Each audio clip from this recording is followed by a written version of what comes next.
What's up, everybody?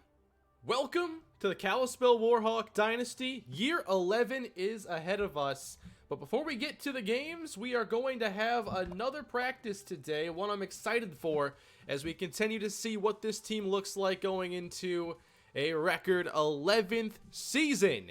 What's going on, everybody? I'm glad I tested out a couple things before going live, too, because I crashed. My PlayStation froze going into practice. I had to get a thumbnail shot, and I had to reset my formation sub, so I would have lost like 10-15 minutes right there of just waiting for the stream. So I got that taken care of. What's going on, everybody? We are going to talk about the schedule, Steven. I'm not sure if we'll really get into the menu itself. Yes, we are talking about practice, Peyton. We are here to practice. Blackjack is here? Is he really? Where is he? Where is Blackjack? Oh, he posted the 15 interception or whatever emojis. No, I think you have me confused with somebody else, Blackjack. I don't do that anymore. Oh, man. Hope you're all having a good weekend, though. I'm excited to get into some Kalispell action. I did edit the playbook. I have some new formations I am very excited to try out, including one that gives us a lot of play action from the shotgun with bootlegs. You don't normally see bootlegs off of shotgun plays, so we're going to see some today. How's my day? Not too bad. Be a little bit better if the Twins could score a couple runs here against the Tigers. I was catching that game. I also watched some of the Red Sox game today. So let me know if anything happens in the Twins game. And if Mitch Moreland hits a home run, let me know. Just because of fantasy purposes. You went live right as I walked through the front door from getting home from work. You know, I just try to make my timing as perfect as possible. Yeah, the Red Sox got down early. 4 runs, top of the inning off Porcello. And then they got the solo shot from Moreland, and then they strung a bunch of hits together in the third against Felix Hernandez, and the pitcher who came in after him put up a 7 or 8 spot. It was pretty good. It took 11 seasons, but I made it to a stream. What's going on, Matthew? What do I think of Odorizzi's recent play? I don't know if he'll sustain this level, but I mean, with Barrios as the ace, I mean, even if Odorizzi regresses a little bit, like, he's where they need to be. They have a decent starting lineup, or a starting 5 right now, so just hoping it sticks around for as long as possible. They've been playing really well lately. So there are some cool things I wanted to show you guys today regarding ratings and some different position battles. I'll get to that in just a moment. I have the first super chat of the stream. Jacob, thank you for the super chat. Hey, Kane, thank you for this great series. Again, hoping for a Kentucky versus Kalispell game this year. I live in Kentucky, and it could be a warm-up game. I'll check on teams like Kentucky. I don't think we've played against them. Speaking of Kentucky, I have the Anton Greenberry final game at Louisville coming up probably tomorrow on the second channel. Cardinals franchise again today. Wanted to get right back to that series and record some more of it. Thoughts on the Eagles and Wentz? Connor, I think that their team is pretty stacked, and Howie Roseman's done a really good job. Overall, when healthy, I think Wentz is either a top 10 or borderline top 10 quarterback. And I think that as long as he's healthy, he'll be their starter for the next 10 years.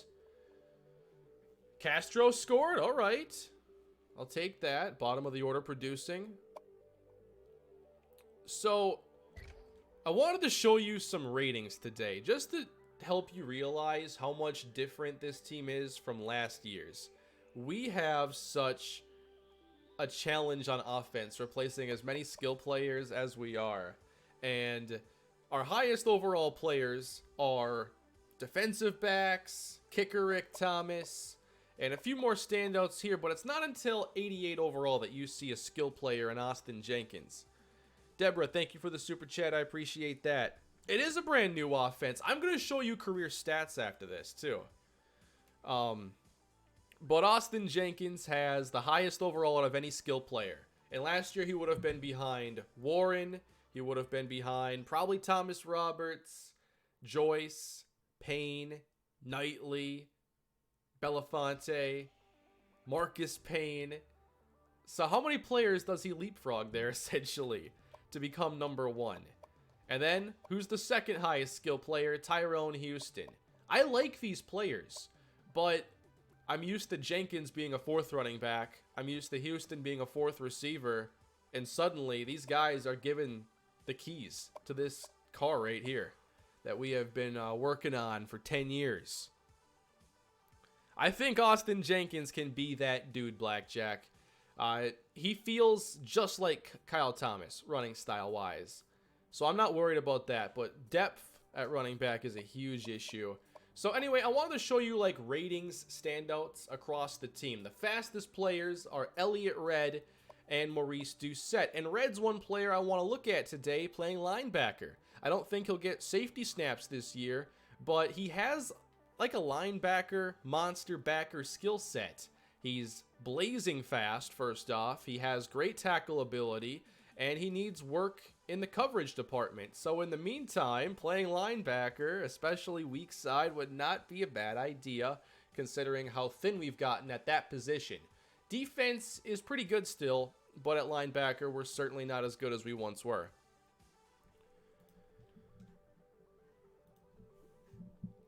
I can't retire every number. I thought Elliott Red, given a single digit, would be pretty cool. I think I have a couple more available. 9? 9 might work for Red.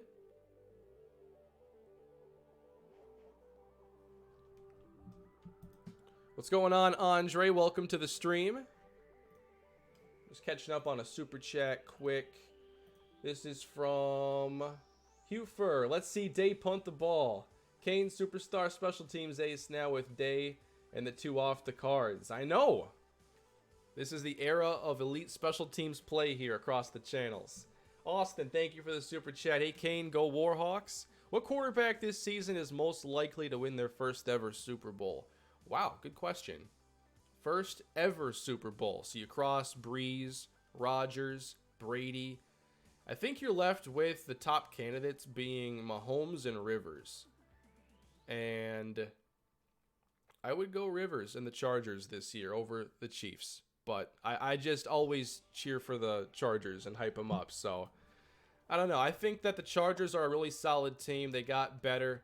And I love watching that team play. They play good defense. And when Rivers is protected, they're a pretty dynamic offense. So, we saw the fastest players. We have some burners on this team. Andrew Luck, yeah, definitely the Colts got to be in that conversation too.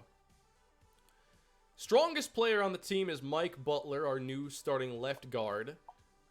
For agility, this is a really key one here. The way that I run, without juking and spinning to still make players miss, like I did with Belafonte, like I did with Kyle Thomas, you need these elite ratings. We can do that with Austin Jenkins, Sherrod Edwards, Colt Sully, and Tyrone Houston. Beyond those players, nobody has that same type of joystick agility. So, it's very different running with other backs. It really feels night and day. I do not watch NASCAR, but I think I have a fantasy lineup for them this weekend too.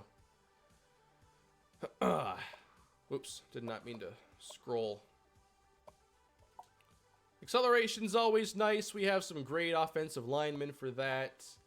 Awareness, some 99s here across the board. The safety play is going to be stellar, I think, with Jordan and Akinjide, who now is the player that everybody says has been here forever. 15 years. Akinjide has been a safety here. Break tackle. We don't really do this. But Daniel Foster, his skill set as an athlete was pretty outstanding. 88 trucking, 80 break tackle. So pick sixes, watch out. But otherwise, we don't break many tackles overall. For trucking, it's Foster, Howard. That's how OP the athletes are. They're just good at everything.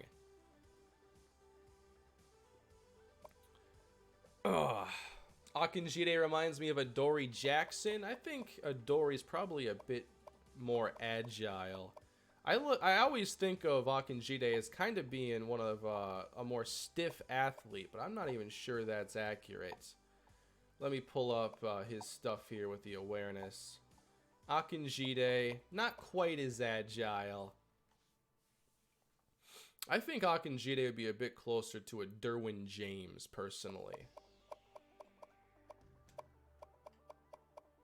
Alright, elusiveness. Merville and Jenkins.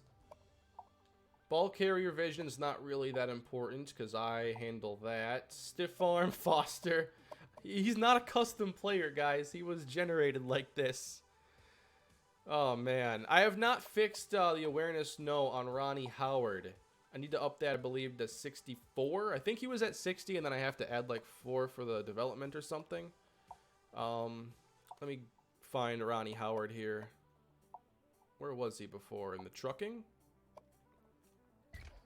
I can't wait to show you guys these new formations, though. I found, I think, 3 or 4 new formations that are going to be really fun to break out. Oh, I didn't need to, actually. 69. He was at 80? Okay. You know what? I'll just call it 80, and we'll just say no development with the position switch. I want to see Joaquin Ferreira really shine for Stanford this year. I designed him to be much like Michigan Days Jabril Peppers. Yeah, I can check out a couple of those ratings here pretty soon. I have kick returners in mind. If you can do special teams in practice for that, I would like to show you who I have in mind. It's somebody that you probably don't even know. He's kind of a more obscure player on the roster. So, carrying. This is pretty good for Austin Jenkins. Catching. This is where things get a little scary because we're going to have to throw the ball a lot differently this year. We're going to throw a lot from the pocket. I'm not sure how much we can run, but the catching ratings for our receivers are a lot lower than we're used to seeing. Major regression here in that department. Same goes for stuff like route running. We have some spec catchability out here for Colt Sully, James Edwards. Ty Navarro, by the way, a prospect that was brought to us by Blackjack, actually has quarterback skills. I didn't realize that. But Blackjack likes to make, multi-dimensional athletes. Doesn't show it here, but he has like 82 throw power and like 70 accuracy. Worse than Matt Reddick, but emergency quarterback option. Probably won't happen. Catching traffic could be really concerning this year. Sports fan, thank you. I think the best way to describe Red's position and role is tight end and matchup nightmare, shutdown guy, pretty much 1/3 safety, big nickel, and linebacker. Yeah, I got really lucky that we were able to get him last year. These rangy safeties that can hit and develop into cover guys. Imagine like if he plays 4 years, good development, no transfer, no surprise with the development. Like, he'd be so OP. I found that today, scrolling through all these ratings, Blackjack. Yeah, I think Juno might have a little quarterback ability, too. As far as route running goes, James Edwards and Nick Lindsay are the best in that department. I'm really worried about some of this stuff because we're throwing a lot more from the pocket, which means we have to be a lot more in structure. Can't just extend plays. Ball's got to be out on time, but can our guys get open and make the catches in traffic? That's a huge question mark with this team. So as far as throw power and throw accuracy goes, here are our quarterbacks plus those that might be able to play quarterback. Ty Navarro included, Austin Jenkins. I know Blackjack might want a halfback pass or two this season. Tackling, Marcus Jordan, Jaron Williams. Hit power, Jaquan Cunningham, James Huggins, Akinjide. Power moves, Jaquan Cunningham and Bill Long are two of our best pass rushers now at the moment. Shannon Somerville's up there. Michael Hurst is going to start at left end in the place of Maurice Collins. 89 block shed for Brandon Williams. Yeah, Foster's good at just about everything. 99 man coverage. We have a lot of good cover players, especially in zone. But we're not that great in press, actually. Like, Juno can do it. Akinjide can, but he doesn't play corner. Brian Rice isn't going to play. Foster kind of can, but overall, We're not dominant there. But here's where we could get into trouble. How do we beat press coverage with our receivers? Navarro won't start. Edwards won't start. Like, if you jam us, it could be game over, especially with our route running issues. We have a few elite pass blockers, some standouts in the running game. It's an interesting roster compared to last year, I'll tell you that. By the way, Jaron Williams can pretty much kick as good as Dominique Day. So a couple things I want to show you on the depth chart before we get into actual practice. I'm not trying to stall, it might seem like that, but now you understand why my content takes forever. I take so much time to go through little details and stuff like that. I'm 15 minutes into the stream. We haven't even started practice yet. The question is, can you beat Stanford? I don't know. They're so good. So at wide receiver, I'm expecting us to go with Tyrone Houston, Sherrod Edwards, and then Nick Lindsay will be the slot and our best route runner. Sully as the wide receiver 4 because he has that spec catch ability and is pretty good after the catch as well. At left end, like I said, Michael Hurst, Shannon Somerville. You see the depth chart there. I'm probably going to put Bill Long over Marcus Jordan, though. His upside is just immense. At linebacker, we're not as deep as we used to be. Brandon Williams, James Huggins. But then we could see Braylon Kendrick or Elliott Red. And I want to start out today with Elliott Red playing weak side linebacker. I know his awareness takes a major hit here, but I just got to see him play. I have to see how it works. And then at kick returner, Ronnie Howard. I have him in there right now. There was somebody else that I thought I had somebody else in that role, actually. It was somebody I was considering. Somebody who had the highest acceleration or agility on the team. Who was it? I know there was one thing I was looking at here. No, I can't remember. I know it was a safety. Normally safeties aren't returners, but I was going to give a chance to Lonnie Johnson with 92 speed, 86 agility, and 91 acceleration. And at punt returner, I'm counting on Colt Sully because of the agility and acceleration. I don't like playing starters at return spots because I like to be reckless with them. I want to use their moves and do everything I can and not worry about them coming out the next play and getting hurt. Hey, King, thank you for the super chat. What's your plan to incorporate Jaron Williams? Basically, he's a pure run stopper. So, probably in our 4-3. I'm not sure if I'll list him as a starter, but probably in the 4-3 formation subs, I'll have him be out there with Huggins and Brandon Williams. And then he'll be in our 44 defense, which is kind of our red zone defense. But otherwise, I really want to see what Elliott Red can do.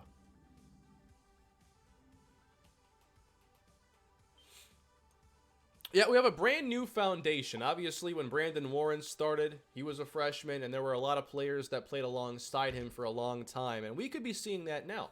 We have a freshman quarterback. We have a young running back and some young receivers. But the timelines don't all match up. There are some players, like it could be Irvin, Drake Maddox, Sherrod Edwards. Those three are the trio for years to come. Sportsfan 98. Another way to use red is in the 3-3-5 and the 4-2-5 that use 3 safeties. Yeah, I've been, doing creative stuff with those guys for a long time. Glenn Hayes, Tommy Jordan, Jamari Akinjide. So I don't see me redshirting Red. I think he's going to play.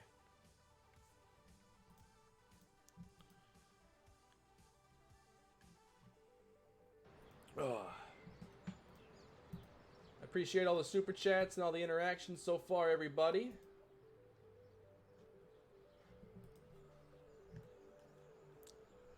You got a question, Sanjay? Just leave it here in the comments. I'll try to get around to as many questions as I can. Hufer, we need a rambling emoji. You need something that you can just throw out there when I need to shut up and just get to the next topic.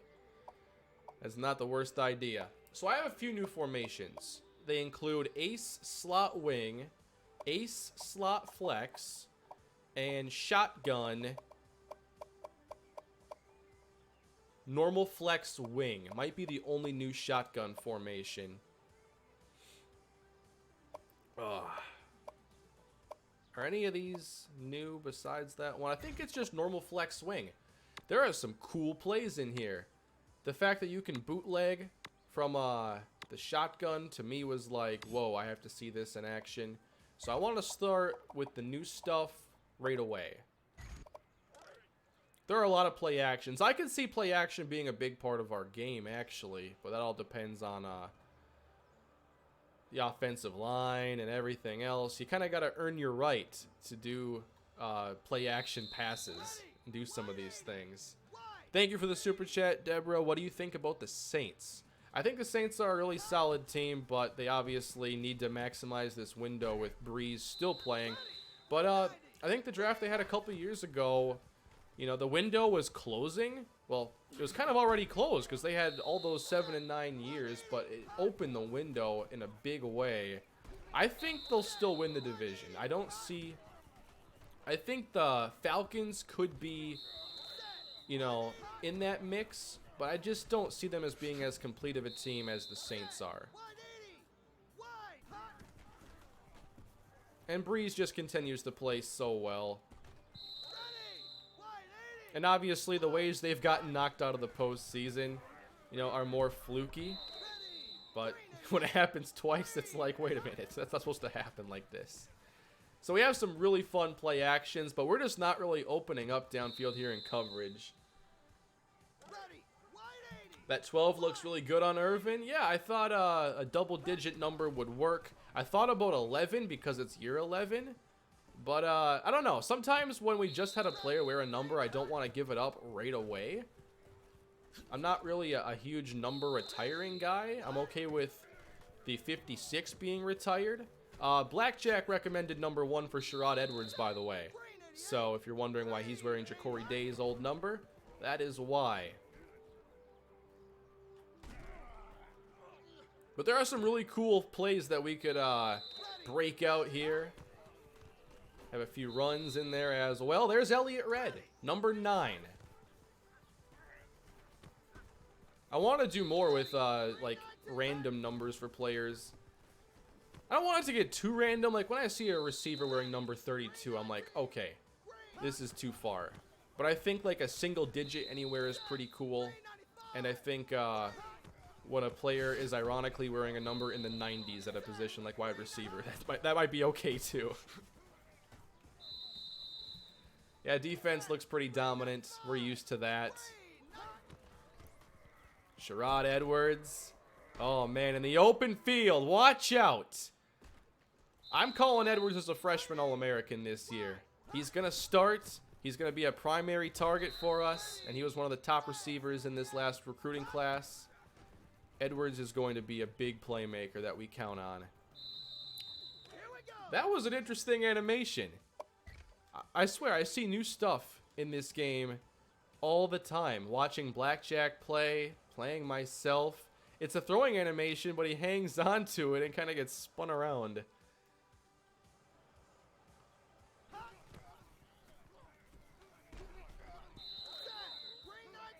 So we've gotten a feel for this formation. I'll probably switch it up to one of the under center looks. Here's a cool drive concept, too. I hadn't seen this play before. Yeah, Antoine Knightley, we're 47. That had to happen, though. Yeah, ace, slot wing, ace, slot flex. So slot flex, it has a few of these play actions I like. And for slot wing... yeah, this had some option routes I was intrigued by. I'm not sure if I can trust them, though. That's why I have to practice. Ready. Green 88. Green 88. You know, I want to redo that because I call the formation that took red out of the game.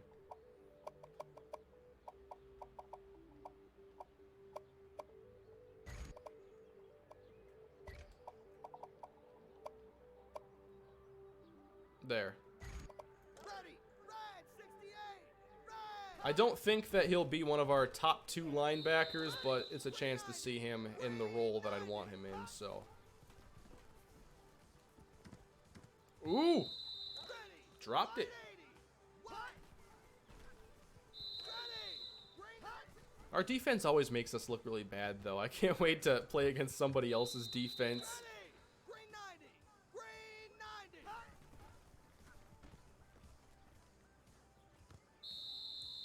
That was nice. Ready. Over under 100 yards for Sherrod. I think he can get there.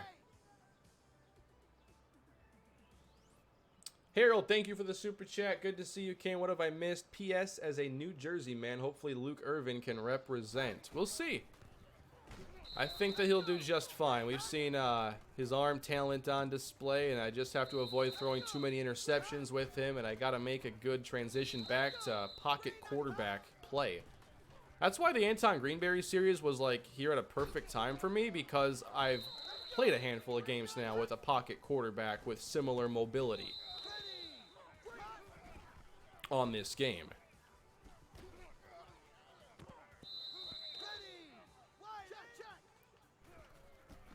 Is the music too distracting? Do we need that for the practice gameplay, or should I just cut the music?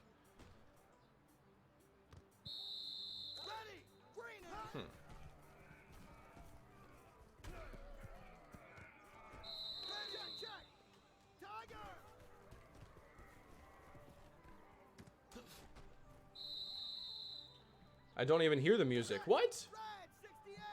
Red 68. I legit didn't know there was music. It's been loud in my ear this whole time. Really?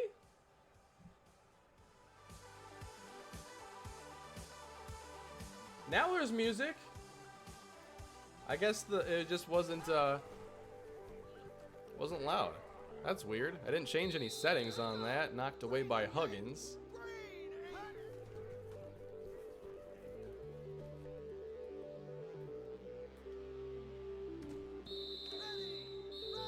Alright, let's switch it up again. I do plan to have Matt Reddick as a package quarterback in some cases. Might be a Taysom Hill-like situation where he can just play all sorts of roles, and none of them are really on a full-time basis.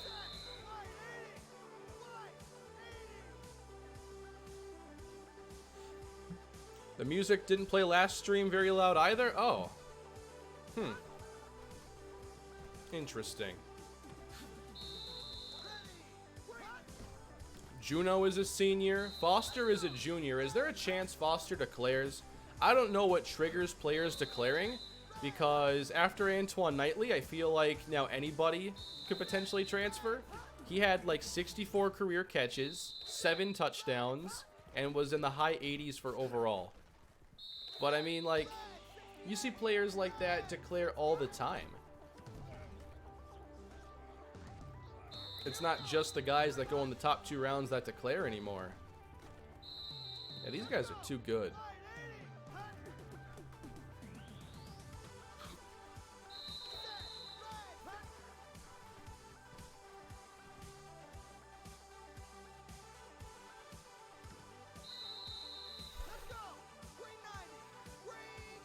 How good is Juno Springs? Austin Jenkins, we should definitely get some runs with him today. Jeez, settle down. Oh, man.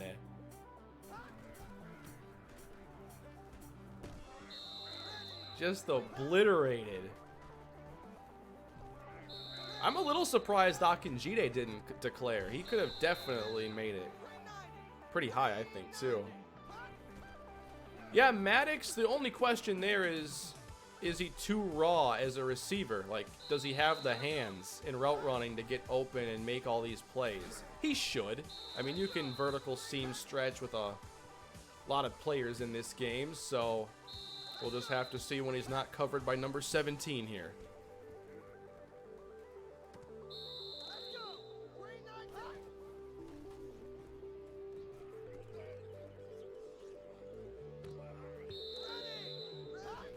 He tried the Juno Springs animation. Did not work. Yeah, Henderson has better hands, and I know in a past practice he did really well.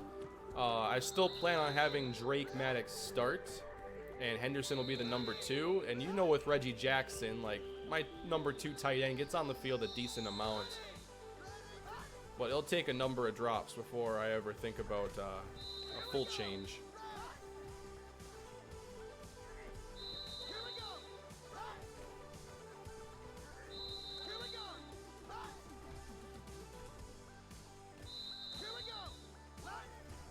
But is this the offense that can finally conquer Stanford? That's the true question. Stanford is our Super Bowl.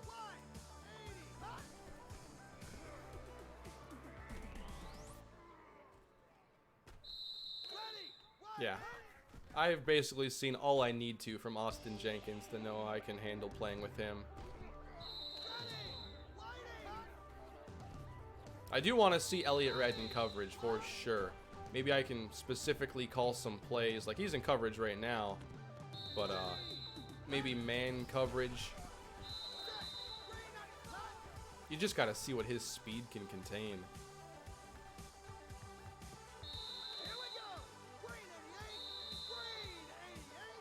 So one thing we could see also is flexing out Maddox a lot as a slot receiver.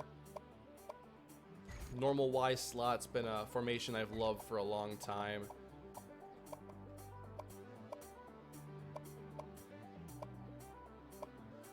Let's go 3-3-5. This might get Red some chances. Wonderful catch. Got a super chat here from Colt.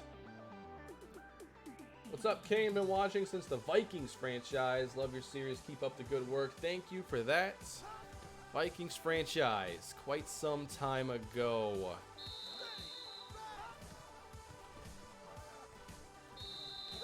There are some players that I drafted from like draft classes in that series that I'll see now and I'm like, wait a minute, that guy should have retired like 10 years ago. You know, like I had Telvin Smith in that series. And if you recall, some of you may, I even had Telvin Smith. For some reason, I thought he could play a little 3-technique defensive tackle.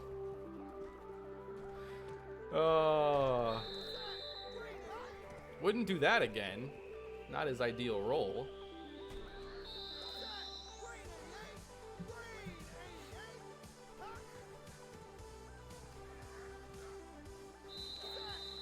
What is this team's overall? I was looking for it earlier, but I'm not sure. I'm really curious what our offensive overall is. I know defense is going to be good, but I wonder if our offense is even in the 90s. Austin Jenkins is an 88, and we don't have like a bunch of standout linemen or anything, so I don't see how we could even be close to the 90s.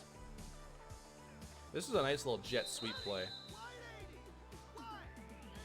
Oh yeah, I love the Garrett Bradbury pick. That's somebody I was really interested in. I thought they might consider tackle, but then all signs pointed to them going to Bradbury and then moving Pat Elflein to guard, where he played a couple of years at Ohio State. So I'm cool with it. They obviously put a premium on these athletic zone block offensive linemen. So I'm always a fan of just hitting those rock solid picks and not always taking a chance. You know, sometimes it's fun to swing for the fences with a boom or bust player, but overall, when you can take like the best center, or, you know, there are some positions that are usually deemed safe, like center, inside linebacker at times is considered kind of a safe spot, but not always the most impactful. So at 18 overall, I'm cool with it. And plus, they do such a good job on days 2 and 3 of finding upside that they don't have to swing for the fences early in the draft, because they're going to get a bunch of chances later on, and they've been pretty remarkable with some of their late round selections and undrafted finds. You all know about Diggs and Thielen. There's also Anthony Harris, who was undrafted out of Virginia, who's going to be a starter this year, and in his starting play time, he's done really well.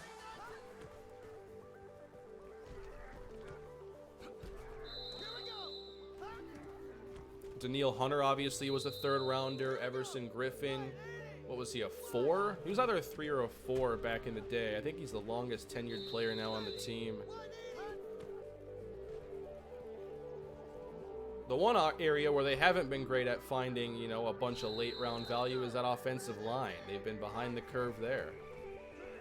That wasn't always the case, though. A few years ago, they had John Sullivan doing really well. He was a 6th round pick, I'm pretty sure. And Brandon Fusco, I think, pectoral injury, was a really solid guard. He was definitely 6th round out of Slippery Rock University.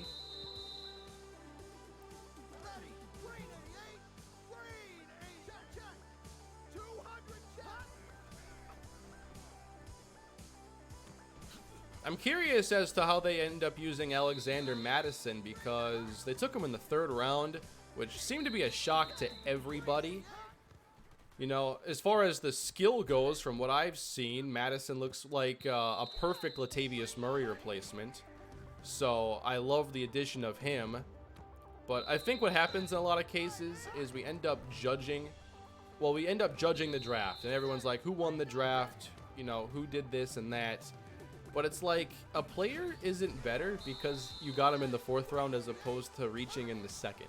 So it's like, once the draft is over, just throw away where they were picked. It doesn't matter now. It's going to skew you. All it's going to do is cause you to look at it with a bias that isn't predictive.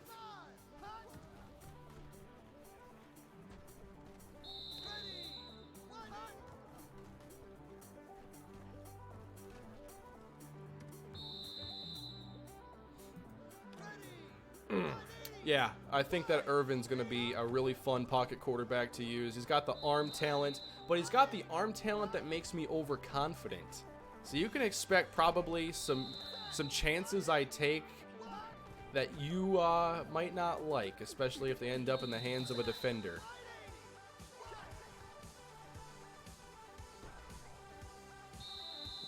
Be nice to try some more deep balls, but they're not about to give me the time to try many. Good blitz by Red. Got that leverage. Ooh. Nice.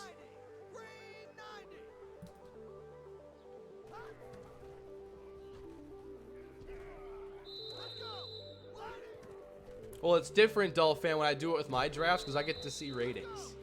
So when I get a 78 overall in like the 5th round, then I'm excited. But in this case, we're still dealing with projection. I get some hard numbers in the world of Madden. That's why you get hyped up for an 80 overall kicker. It is not INT season, Blackjack. No.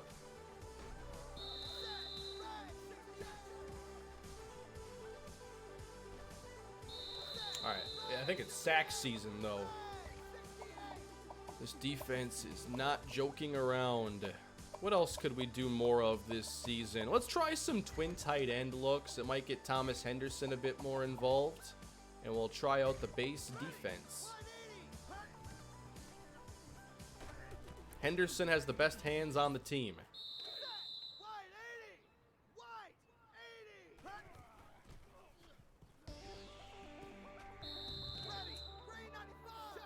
You know what? I don't like all these option plays in here. Random doesn't work exactly. Not for everything. Why don't we try our empty defense? Or empty offense, rather. A super chat from Dan. What percentage chances do you think the Vikings trade up in the 1st round to get a rookie quarterback next year? If I had to put a number on it, I'd say the chances of that happening are... I give it 10%. Very unlikely. Because, one, you know, I don't think their floor is like 4-12. To me, their floor is 7-9, and that's like worst case scenario. It's hard to move up, and I just don't see them being able to do it. They still have another year of Cousins after this year if it doesn't work. And I know no one wants to say this, but there is the chance that Cousins, you know, can get the team to the playoffs this year. Consider the Vikings were a train wreck last season and won 8.5 games. They were not a fun team to watch, and they won 8.5 games. And they were one Week 17 win away from going to the playoffs. The Vikings going back to the postseason would not at all be surprising. Oh, is Springs jamming up Edwards pretty good? Yeah, release is going to be an issue. We need clean releases for a lot of these receivers, it seems. Give me that. Give Sully a Belafonte role. I don't hate it. Do you guys want to see Colt Sully play running back today?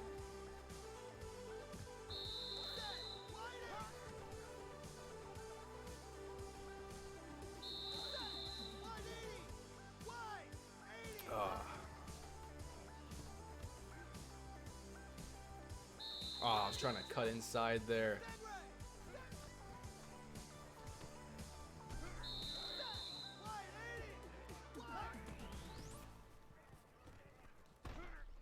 Ooh, look at Austin Jenkins with the tackle breaking. Ooh.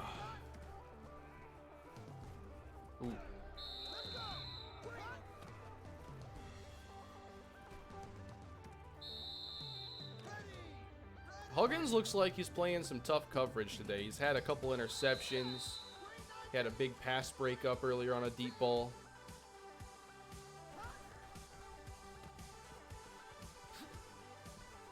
See that spin? Some players just have a very special spin move in this game. Oh, I was trying to pitch it. Don't ruin my fun. One thing that is nice, though, is that I do have the ability to run with Irvin. Like, I can't run the option, but I can run away from trouble. And that's even something I couldn't do with JR Battle.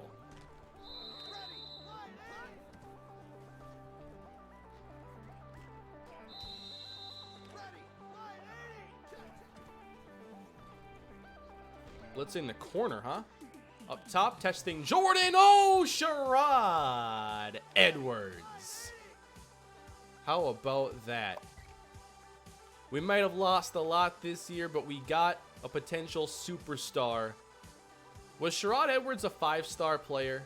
He was either a 5 or a 4, one of the top wideouts in this class. We'll just see if he's a 5-star freshman. But I think right now, All-American is definitely likely for him.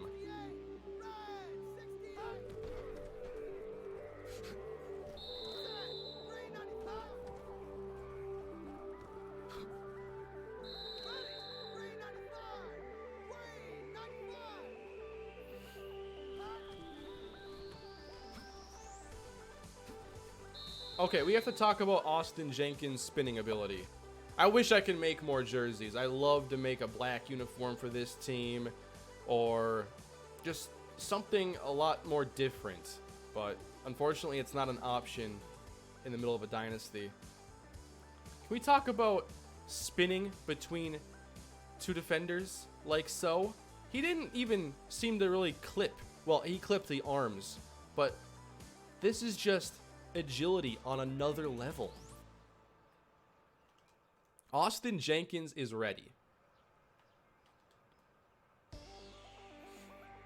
Harold, thank you for the super chat. As we get this out to Jenkins again.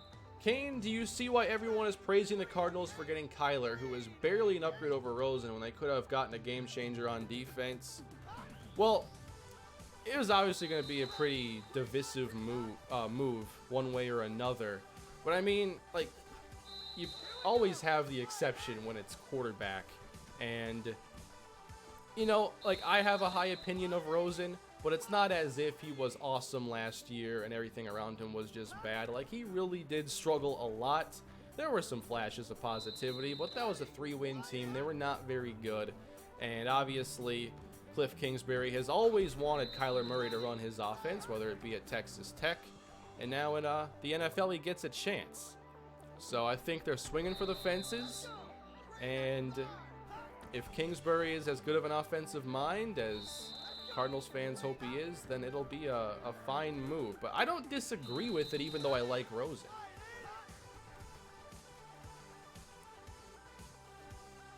they could have definitely drafted somebody on defense and stuck with Rosen, but when it comes down to it, if you don't have the quarterback that you want and you have a chance to get one you do, then you make the move no matter who's available.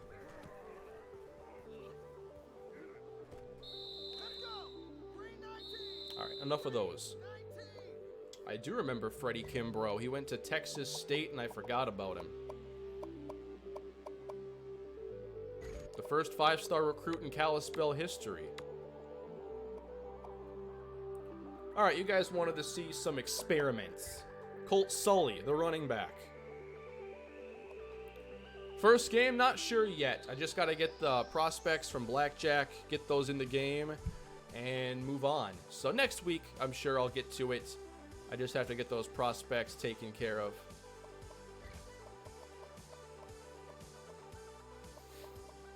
Curious about his overall at this position too. 64. I'm guessing, let's see. Elusiveness is good. The acceleration and agility are good. 35 carrying. He's a receiving back at most.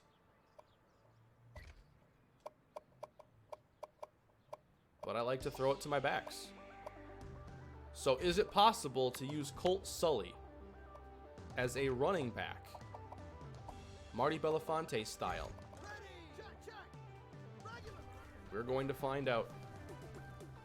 But I wanted to go deep to Edwards. This is a cool play. Next time it comes up, I want to show you a couple things. Look at Lindsey's option route. That intrigues me, but I'm like terrified at like what he's gonna do. He can go in like 4 different directions. All right, Sully running the football. Here's the handoff to Colt Sully. Back-to-back counters. Come on now. We have a swing screen, a slip screen. You're not calling any of it, are you?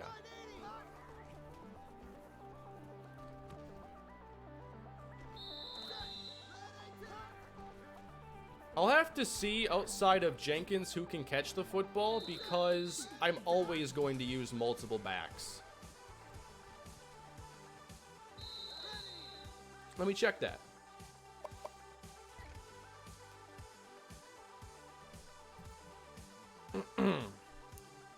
$35 carrying. He should probably stay at receiver. Yeah, he might fumble those catches anyway, though. So at running back. Who has the best? All right, let's sort it by... It's already sorted by overall. As far as catching, Jenkins, elite. Gabbard is a fullback. Jim Jackson, 74. Merville, 72. That's carrying. What am I doing? Sorry. 68 catching. Not great, but running backs tend to have lower catching. Jackson, 64. Merville, 60. Ronnie Howard.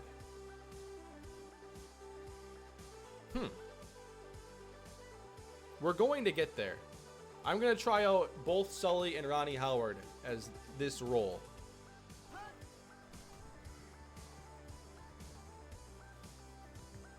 Just blanketed.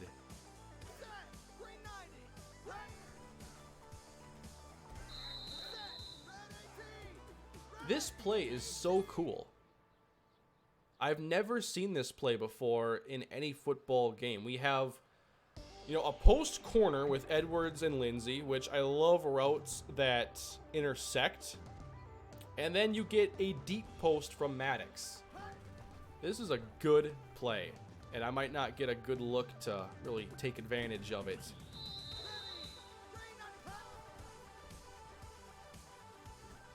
Oh yeah, Matt Reddick. I can't forget about him too. Yeah, Gabbard plays fullback. He's been our fullback now for a little bit. Nice block.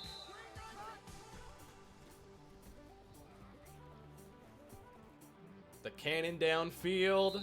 Tommy Jordan though.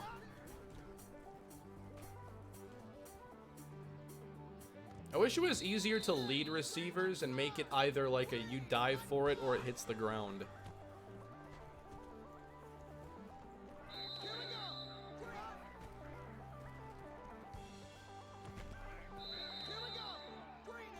They still have not called the swing screen or the slip screen, by the way.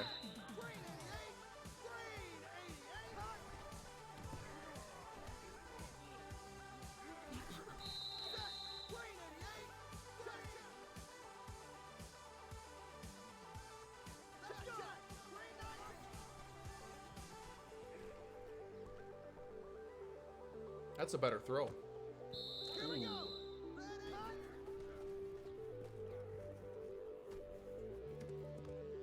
Oh, Maddox almost came down with that. Watch out. All right, let me call a formation that maybe will offer a few more opportunities for the running back.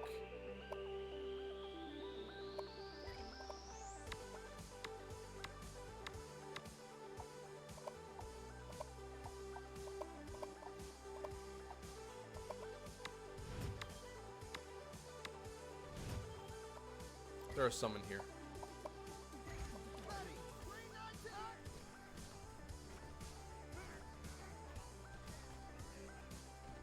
He gets back up.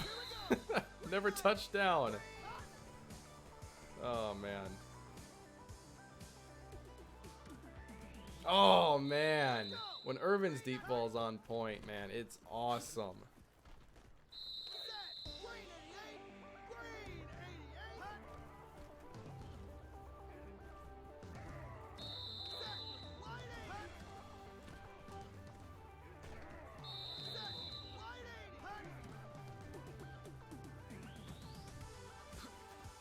Ooh, the juke.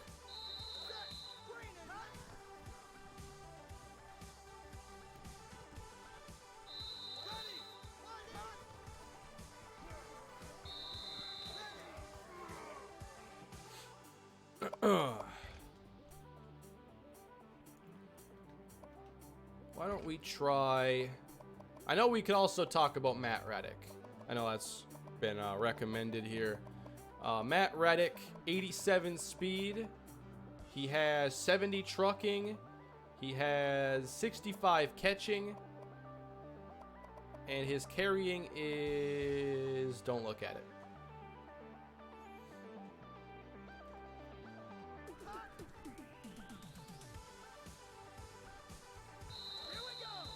All right, Reddick is in right now. We'll try Ronnie Howard as well.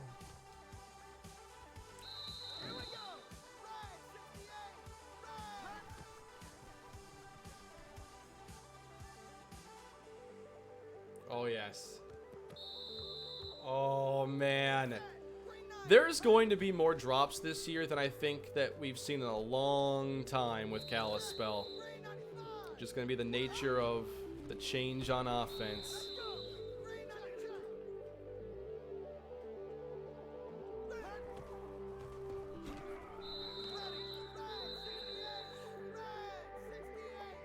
Yeah, he doesn't have Belafonte's speed, but agility can take you pretty far in this game.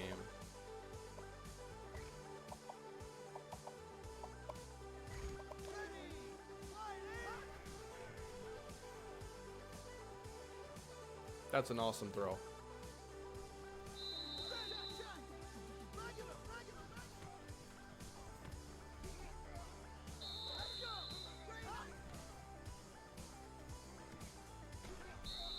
I'm not sure if Reddick's going to have the agility that I like out of my receivers. Looking for yards after the catch.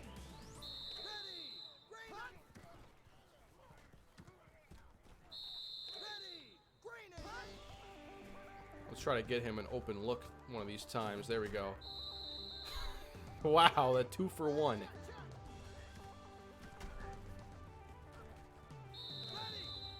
Definitely doesn't accelerate fast. Gotta catch the ball too.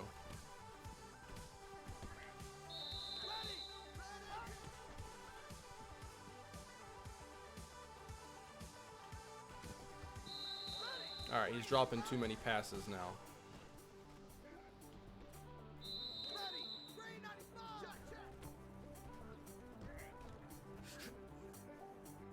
You can break a tackle.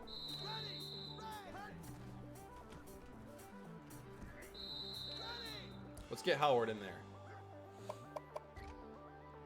Yeah, Reddick's a quarterback. Ronnie Howard time. Howard doesn't have the best agility. That might be what, you know, I don't like. We'll have to see. He can accelerate. Irvin. There's a good run. And now Ronnie Howard is in the game.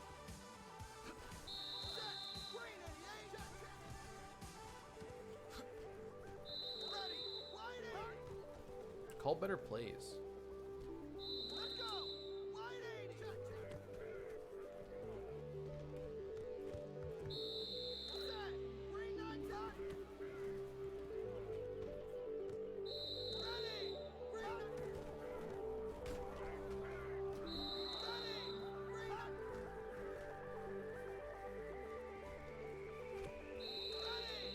Don't throw it at Springs, and don't throw it at Foster. Teams are still going to try, but they're not going to like the results very much.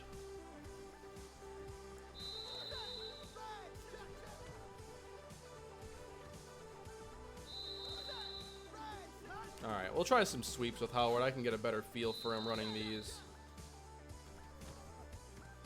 I'm looking for that change of direction, and I can feel it already. It's a lot more stiff.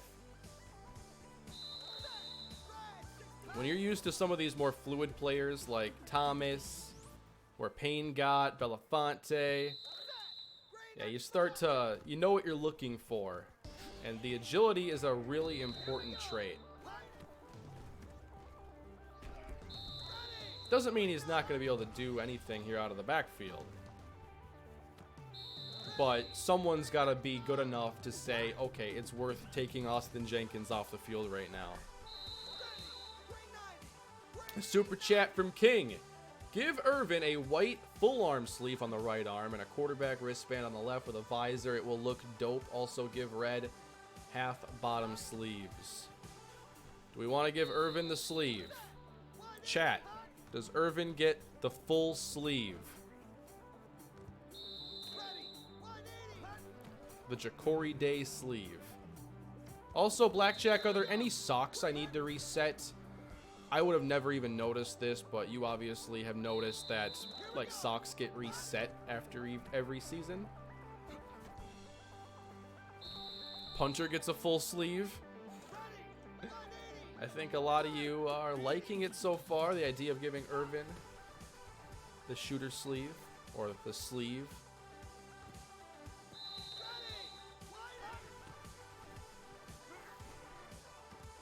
See, you just can't test these guys.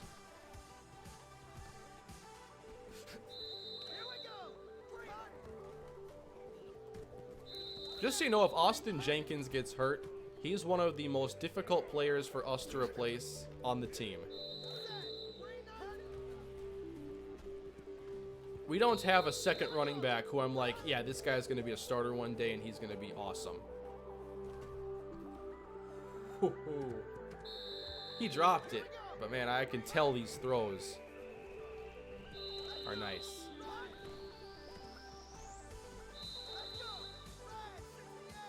I'm a bit concerned about these catching situations, though. We could have some really bad... I think that we could have some Doug Duckett-esque dropping going on this season.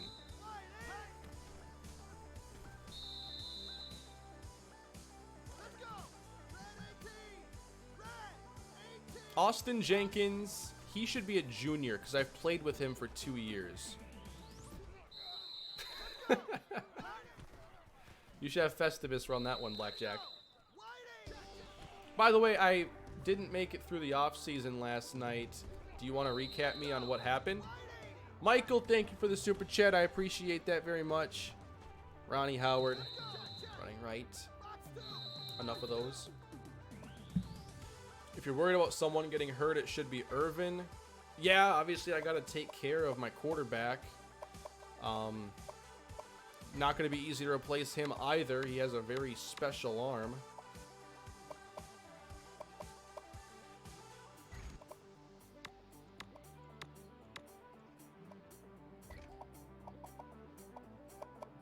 Should I switch anything up?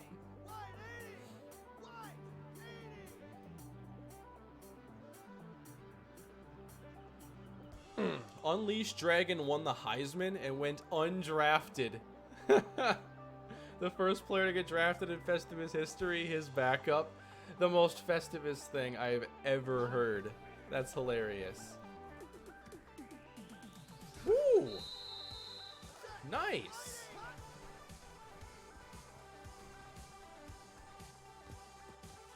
Houston almost got that.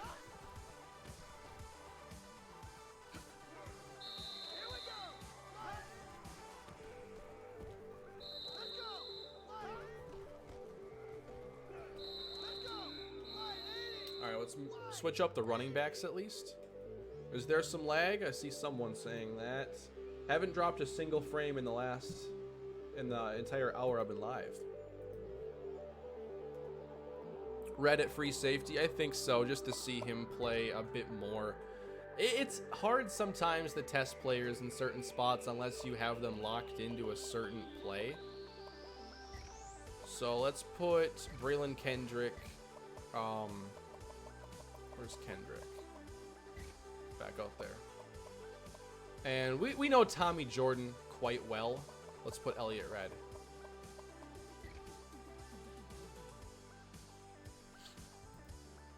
They want me to use the free chat, so here. Thank you, Michael. I appreciate that. Dan, in franchise mode, the past several iterations of Madden, the Vikings have generally been very poor. Would you consider doing another Viking franchise? I don't think that they're currently a team that I'd be likely to use, just because I like doing more drafting and developing. So right now they're not a great fit for what I want to do, but I'm sure at some point I will do repeats of teams because they've changed dramatically. Jim Jackson, you're getting more snaps today.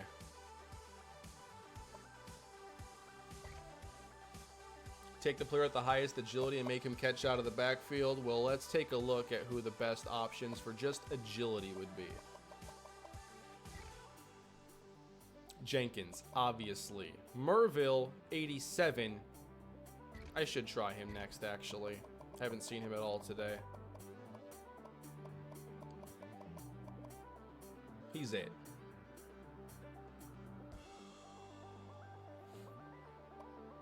Tommy Jordan at halfback. There was a time when he was going to play wide receiver.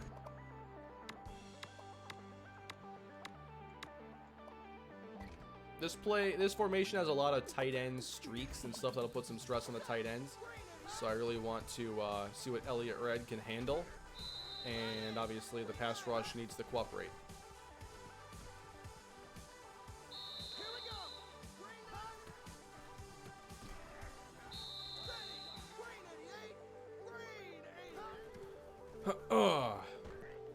Will scenarios of improvement be available for career backups because it's only for rookies? I wouldn't like it. The scenario engine in Madden 20 looks like it's going to be just a dynamic storyline creator based on on-field performance.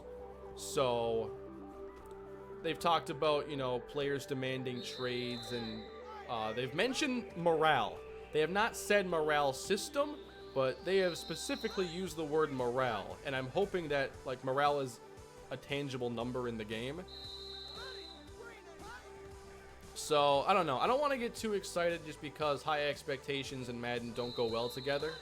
So, you know, I'm just trying to take what they're saying, just focus on the facts and look at everything very carefully and think about where things, you know, could go wrong.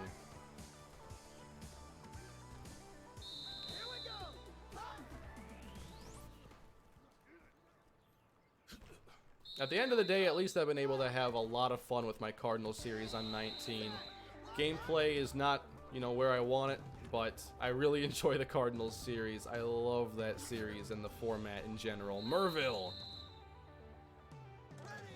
How excited are you to recruit all the running backs this year? All the running backs are coming to Kalispell.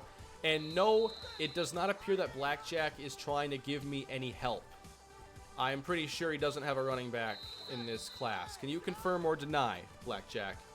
But he's not here to make prospects so that I can hopefully find the right fit. In general, he doesn't really, I don't think, make prospects just so I can get them. Obviously, there are talents that I'll want because he's making desirable players, but he's not trying to make it easier on me. That wouldn't really serve a purpose. Yeah, Merville is probably going to be running back too. I missed the super chat. I'm sorry. Michael, did I miss something? Also, I don't know if you said the reason, but why didn't you just go back to your Chicago franchise after you realized you couldn't continue the Miami franchise? I guess I never really considered going back to Madden 18. I didn't think that... Well, I thought it might be fun going another year. Like, I was still enjoying the games with the Bears. But, I was hoping I could move forward and still do something on 19. Like, I talked about the Kane Challenge. Another thing I hyped up that, you know, was ultimately a disappointment. I gotta do a lot better. You know, I don't want to have all these grand things I want to do and not deliver on them. So this year we had the Dolphins, the Bears, the draft class. You know, the draft class is still something I want to do going into Madden 20, just because I think that a big class out there would be super useful. There is someone that messaged me, though, that said they created one, and it's available. I forget what you have to search to find it, though. I can confirm I'm not helping you at running back this year. Perfect. He didn't make Montrell Bonds. Bonds seemed like a created player. He was entirely generated, and I was so excited to find him.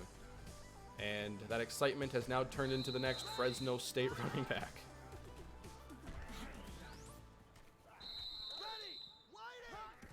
I put some real effort into that hype video for him, too. That was a really fun thing to make.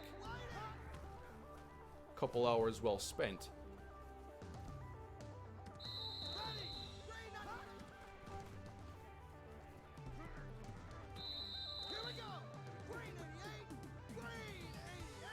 Hey Kane, how's life? Going pretty well, Joseph. Pretty well. Oh, I'm pretty happy having my star punter for 4 years. I'll probably be recruiting a punter this year. Don't tell Mr. Day.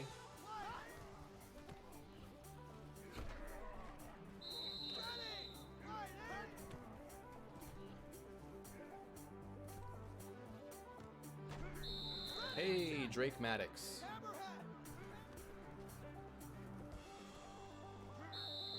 Someone came in blazing fast there. This is off topic, but have you ever looked into becoming a sports announcer or broadcaster? I really haven't given it serious thought, no. I mean, I don't have any sort of journalism degree or any sort of anything. And I know that there are a lot of professions out there that don't, you know, necessarily care about qualifications. They're looking at ability and a body of work. You know, I have no clue if that would ever be possible, but it's also not something I've really thought about. I like doing what I do here, and I certainly don't want to give it up for a sports broadcasting job, personally.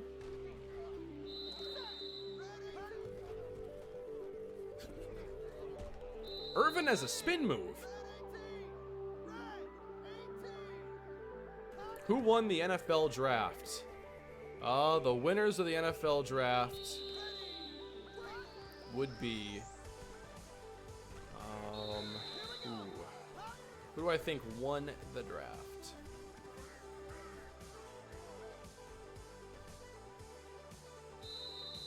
Nice play. You know, I'm not really sure if I'd declare anybody the winner.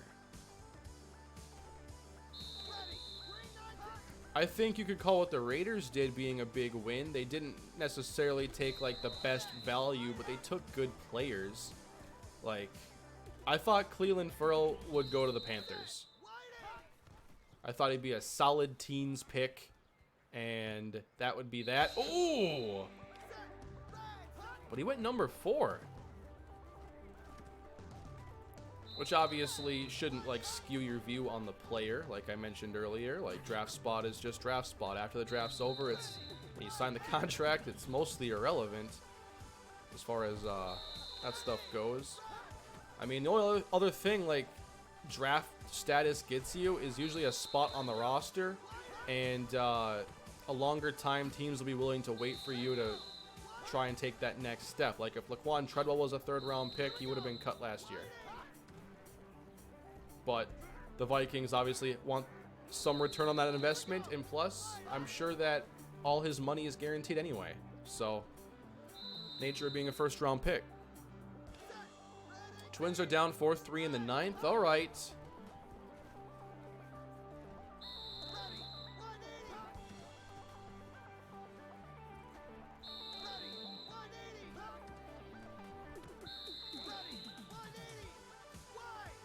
How did the Giants pass on Haskins? Dave Gettleman, big Daniel Jones fan.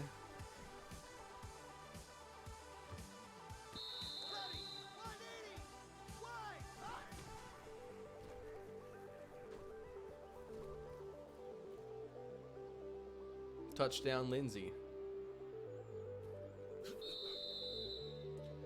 Dr. Feet, thank you for the super chat. I wait 5 years to declare NFL draft winners. I'm not really sure you even have to wait that long.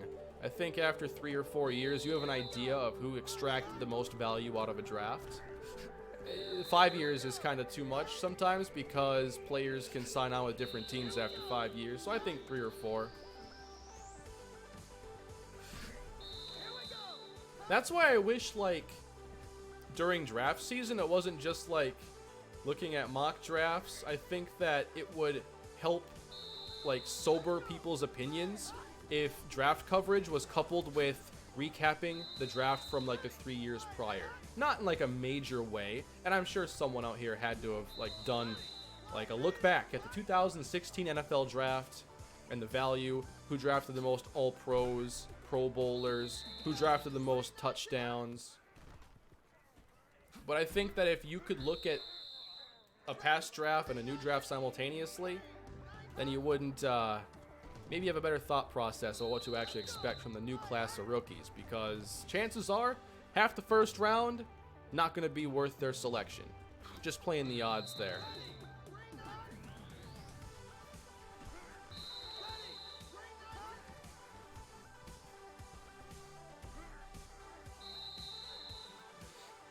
Do you feel running option with Irvin is going to be viable? Not at all. I don't expect to run any of it. We only are now because it's just calling random plays and they happen to be in this formation. So, I mean, it gives us an idea of what it could look like, but I don't intend on calling options. Not to say never, though. Like, a good read option is useful in short yardage situations because you're really playing to the defense's discipline there and if they'll open up one option for you. So, but that's like a play I'd call based on scheme, not the players. Like a 3rd and 1 read option I'd call with this team. Wouldn't be my first choice, though.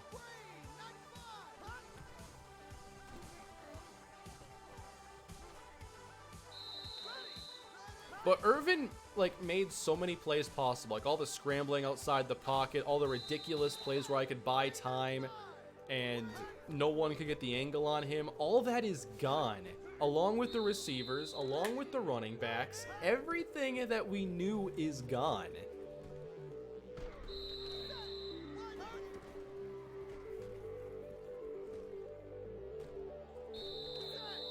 I'm playing a different game, essentially.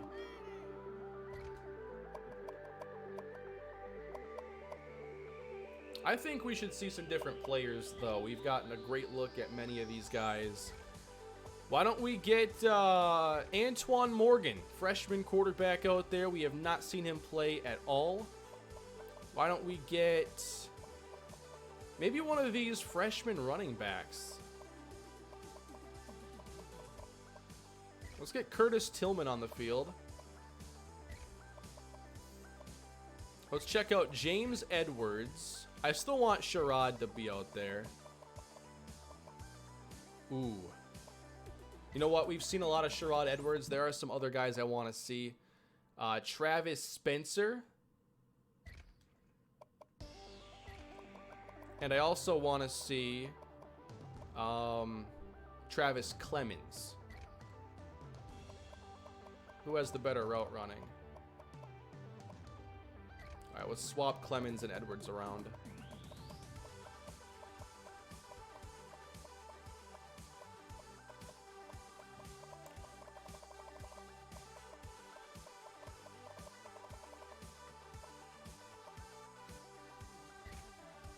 Spencer and Clemens, I meant. At tight end, yeah, we can still see Drake, Maddox play. And defensively, we can swap out some players now. Let's get Eric Bryant out there. He has very little career playing time. Trey Walker, we have spent very little time talking about him this season. Patton Applewhite, why not? Marcus Jordan. Where is Marcus Jordan? There he is.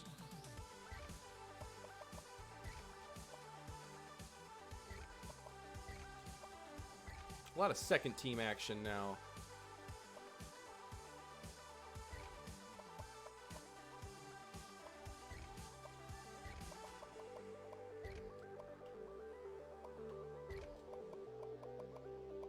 Looking for any more standouts.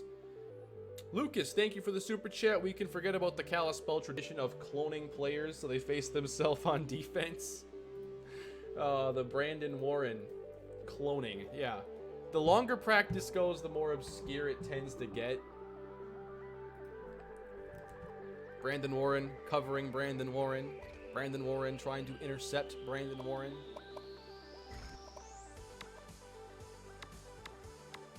Too many options in this one.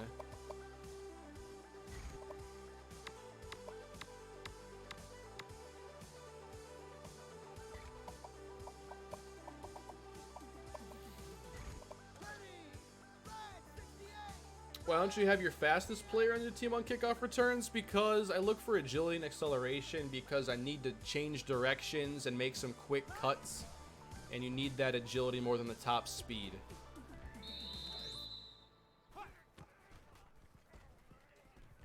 So Antoine Morgan, as Clemens almost made the catch. I should tell you a little bit about these players too before we see them play too much. But Antoine Morgan is a freshman, 72 overall quarterback. He would likely be the best quarterback to ever play in the history of Festivus, but we're not going to talk about that. 85 throw power, 80 throw accuracy. And then the running back we're going to see, Curtis Tillman, is a 68. He is not very fast. And, yeah, he has a juke move, though. And then at receiver, James Edwards is a good route runner. Clemens and Spencer each have speed and size. But they obviously need a lot of work. Oh, Twins down 5-3 now?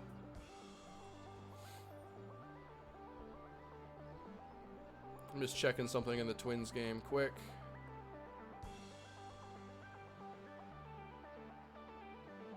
Oh, Turnbull went 5.2. Okay. I see you. Yeah, it might be an L for the Twins today.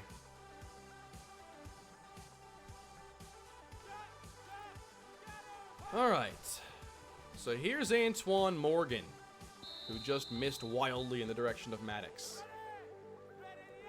I've talked about Kalispell basketball a few times already. I was a bit in over my head with the game, having to learn another basketball game and deal with the recruiting and just some stuff that I wasn't quite prepared for. I might come back to it at some point, but I'm not really thinking about it right now.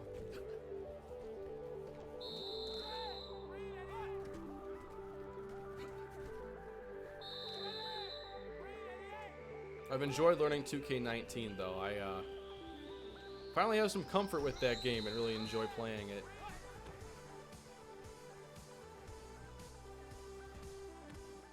That's a nice pass.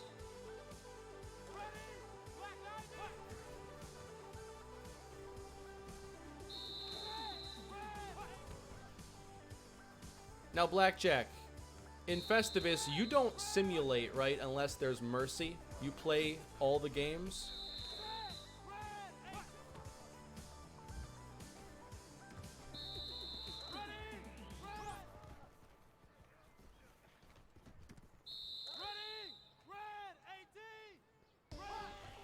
Next 2K upload, I'm going to record it tomorrow, so possibly tomorrow.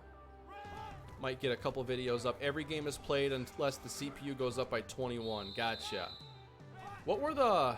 I saw the numbers for... I saw some of the numbers. I can't remember them exactly for Dragon, your quarterback. I'm just sitting there like, and what exactly did I do with Brandon Warren? Because I didn't do that. If there was ever a player I could win a Heisman with, it was Brandon Warren. And I wasn't even close. I guess I didn't roll right enough.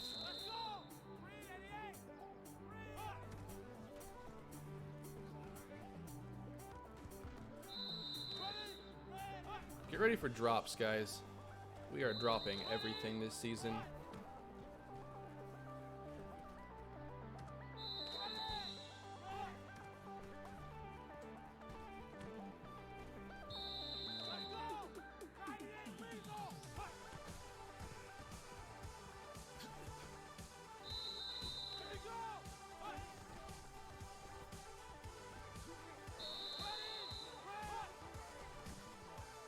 Tillman isn't fast, but he's better in short areas for sure. 4,500 passing, 51 passing touchdowns. Like, yeah, the way I play doesn't give quarterbacks that kind of a chance to do that. And the thing is, Blackjack, you play on 7-minute quarters. I'm playing on 9. I literally play like another quarter compared to you.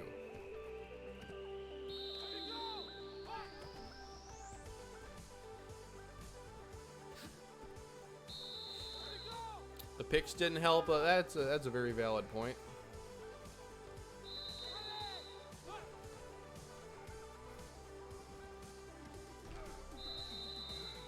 Okay, catching traffic.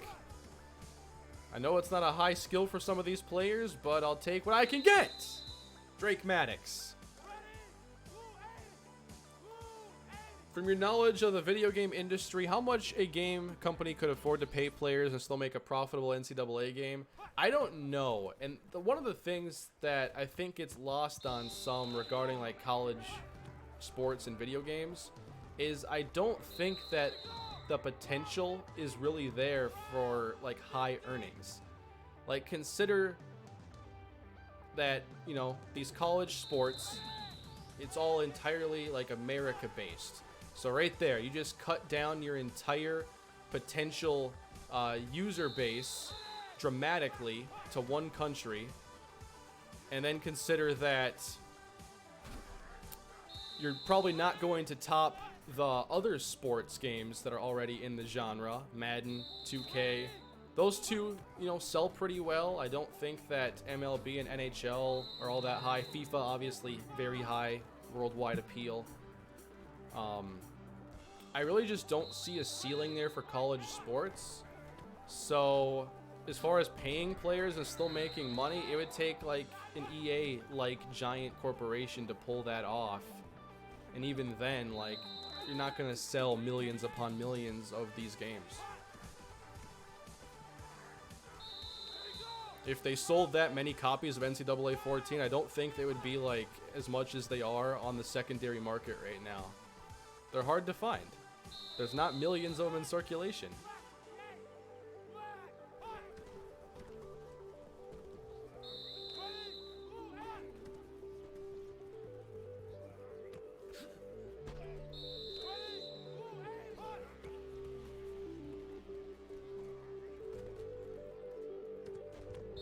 Oh, almost got it.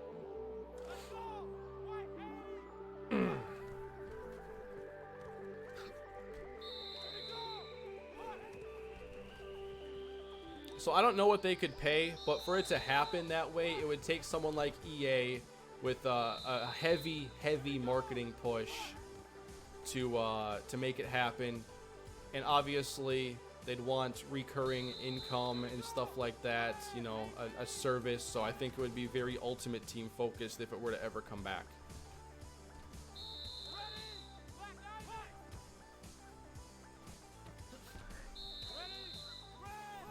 I wonder how far away we are from the point where sports games can just be a platform and it's not like a recurring purchase every year. It's either a subscription feed or different updates, you know, cost a certain number of dollars. I wonder how far away we are from abandoning this $60 model every year.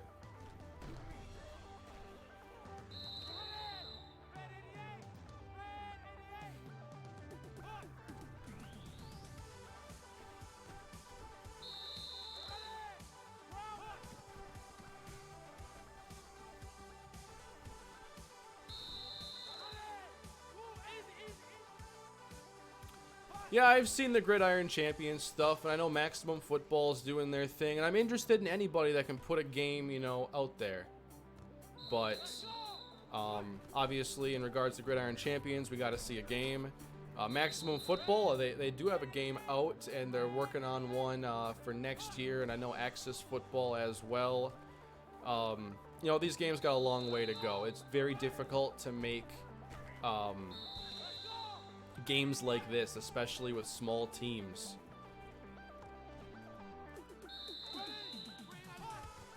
These are some of the hardest games to make because you're trying to mimic so much human behavior, and it's not simple.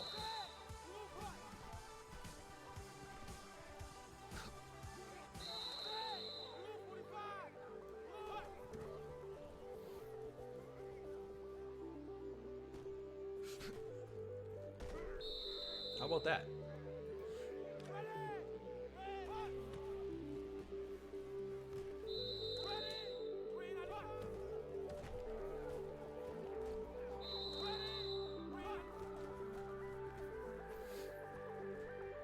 Any games upcoming you guys are excited for? I know E3 season is right around the corner, and we'll learn more about a lot of different games. For me, Borderlands. Obviously, looking forward to that one. Pokemon on the Switch later this year. But otherwise, like, I still haven't played a lot of stuff from last year, so I don't know. I'm so far behind, and right now, like, I haven't even wanted to play like other games that bad. I'll spend a little time playing like the Switch just because a lot of those games are very pick up and play, and I don't have to worry about it. Like, I can jump into Smash and play a half hour. Doesn't matter if I've played recently. I can just pick it up and not worry about where I was because it doesn't matter. Ooh. Oh yeah, Ghost of Tsushima. I forgot about that game. Halo Infinite. I'm somewhat interested because, like, I want to see Microsoft do something good with their exclusives again. And, you know, I remember what Halo was. I remember playing Halo 3 over 10 years ago and seeing that map with over 1 million players simultaneously online. I thought that was the coolest thing ever. Halo used to be so big, and I can't believe what it became, especially in an era that only moved closer to, like, you know, fast-paced first-person shooters. Like, Halo letting Call of Duty take that crown should be like one of the biggest, like, L's of the last decade in this industry.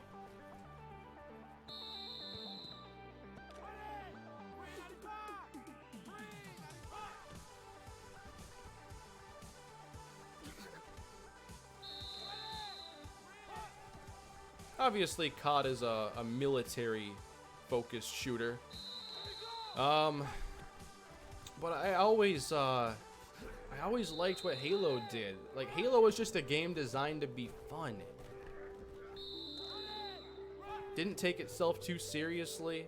That's something that really annoys me in games these days. I don't like when games take themselves too seriously. I just want it to be fun. Like, when I was playing Destiny, the whole time I'm like, why is the story told like this? Why is the universe like this? This game is a playground. All you're doing is getting loot. Why is this so serious? I don't want you to necessarily just be Borderlands, but I'd sure prefer it.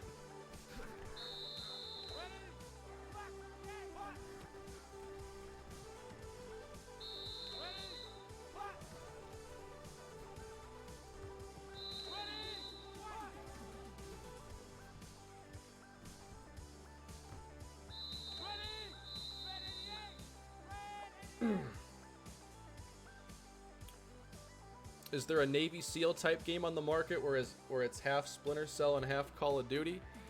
I don't know if anything fits that description. I mean, Rainbow Six is not fast-paced at all. That's the most tactical game I can think of. Another game that I think looks cool that I want to check out is Insurgency Sandstorm. That looks like my kind of game.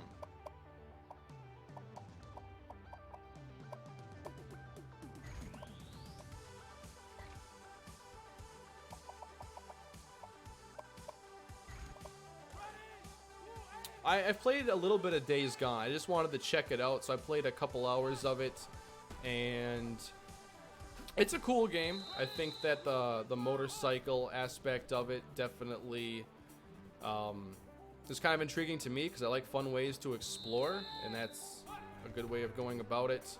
Kind of reminded me of Dying Light's expansion where you kind of build up your buggy. That was kind of fun for a little while.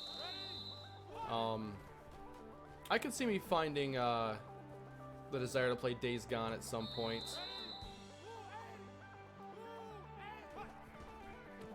But honestly, it just started being warm outside again after like 7 months of being indoors. I really don't want to just play a bunch of games right now besides like content and a little bit before bed.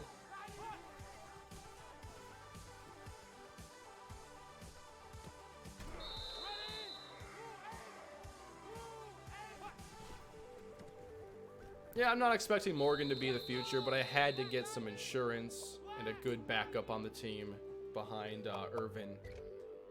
So I tried my best there. Let's play Reddick a little bit. I haven't seen him today. No, I'm not going to play any Diamond Dynasty. Like, those card collecting modes, they ask either for you to spend a lot of your time or a lot of your money, and I'm not offering up any of it, so it doesn't really fit me.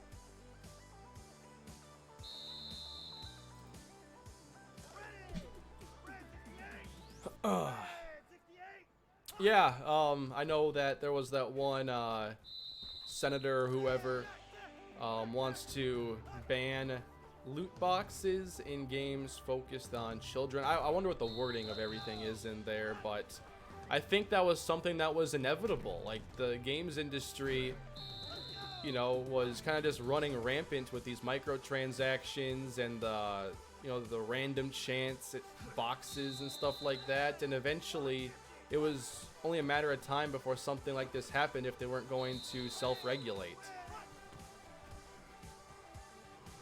So it's not a surprise to me.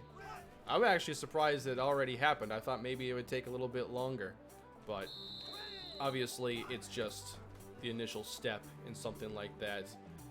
And yeah, we'll have to see where that goes. That stuff's always messy and takes forever and whatnot. I've never played golf. No, I've always wanted to go play. Moose Mountain, that's the only golf course I've played at. That's the mini golf course at the Mall of America.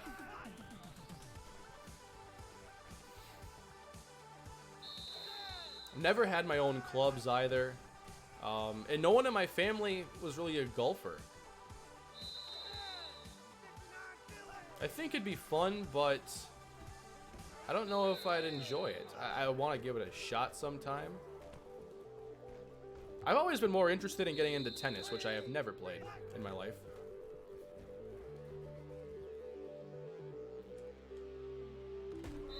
Ooh, one-handed. Let's go! Red 18! Red 18!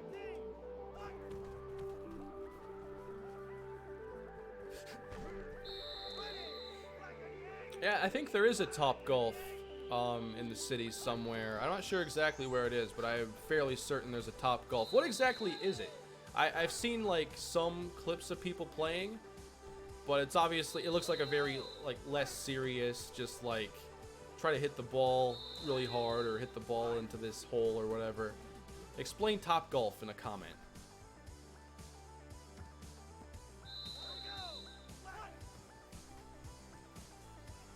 And Top Golf seemed to like come out of nowhere, and now they're like all over the place, and it's like a lot of people's favorite like hangout thing to do. Flag 98! Flag 98! It's a driving range, but you get points for hitting certain targets, and there's alcohol. Yeah, that sounds about right. That's what I've seen anyway from the clips.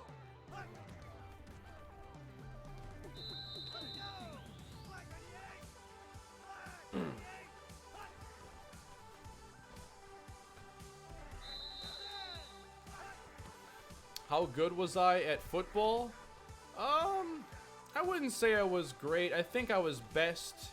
My best skill when I played football in school would have been probably just coverage instincts. I had a good feel for playing both corner and safety. Those are my favorite ones to play.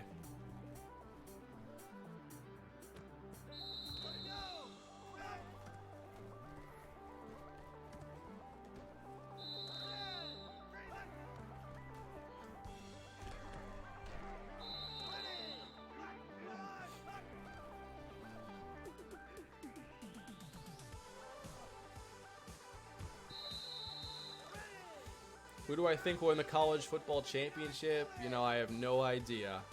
I don't know these teams that well, especially when you have, you know, top teams like Clemson and Alabama losing so much top talent. I have no idea who's replacing these guys. I don't know who's stepping in for Quinnen Williams this year and is probably going to get 12 sacks. Alabama lost 2 running backs in the draft. I bet they have another, like, 225-pound height, weight, speed running back that'll likely be in the draft next year.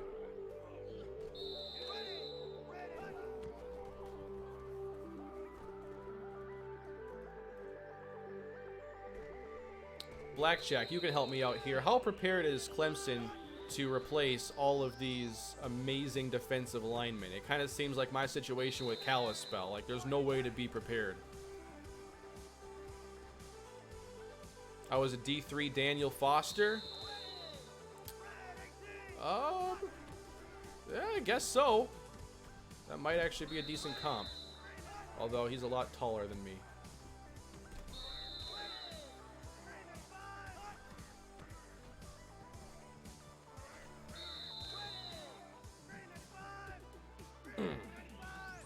Oh, they have Najee Harris still? I remember him, actually. I know Alabama's got some ridiculously good receivers, though.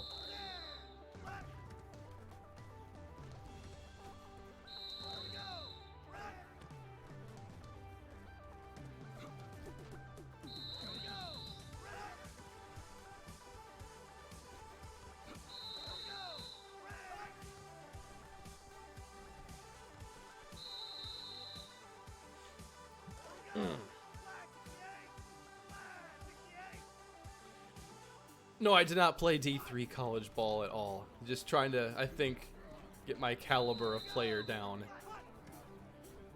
I don't think I would have even been a D3 player.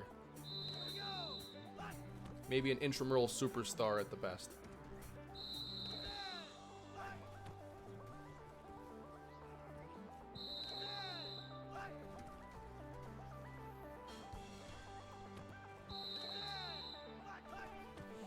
Fresno's going to be on the schedule for year 12.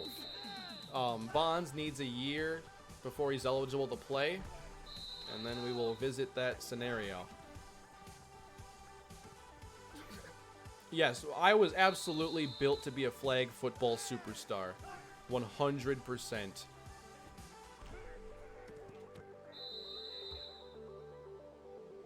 What was that?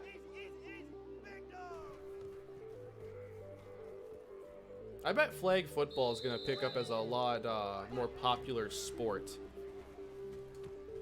Not necessarily like to compete against football, but I think a lot of people are going to be like, can I just play the game without, you know, risking injury? And I can still make ridiculous catches and stuff like that.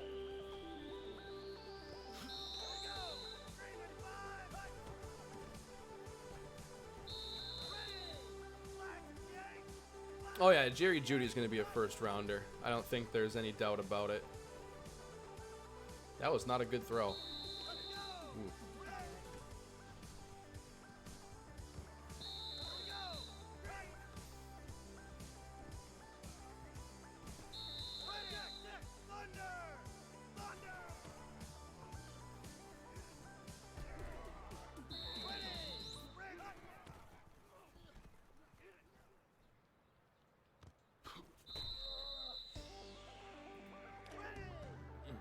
Didn't some NFL receiver break his leg playing flag football on a beach? I don't remember a story like that. I remember like when Terrell Suggs tore his Achilles playing basketball. I don't remember anyone getting hurt playing flag. Was that a thing?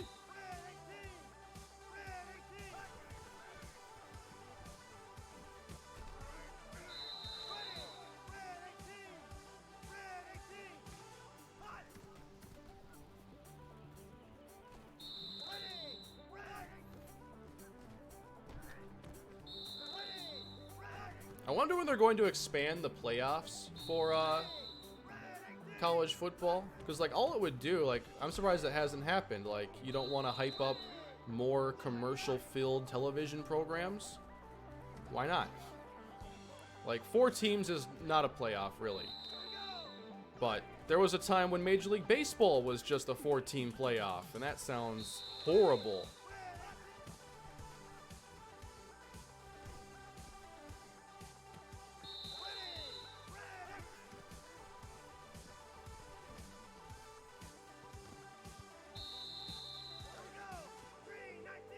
Six teams with first round buys? Yeah, potentially, but I don't know. I'd like 8. You can represent all the Power 5s and a few at-large teams there, or really good second place teams that deserve a shot.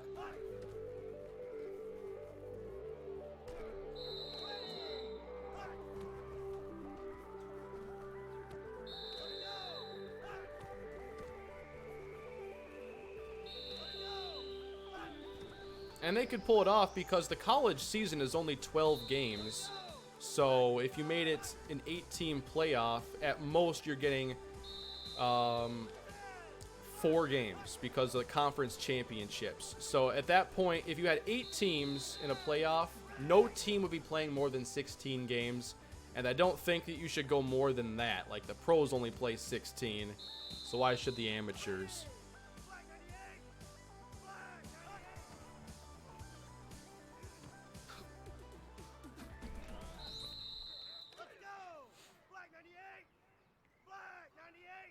You might have more guys sit out, though, if you expand it. Yeah, there's definitely some give and take there, but I think players... I'm not sure if you'd have more sit out.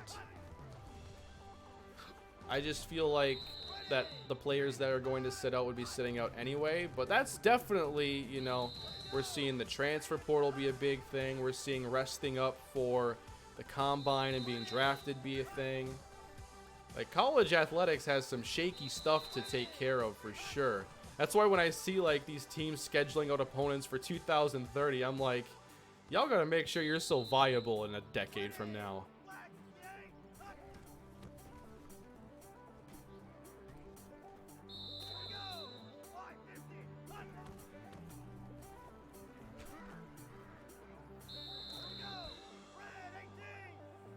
Yeah, 8-team playoff would eliminate conference championships.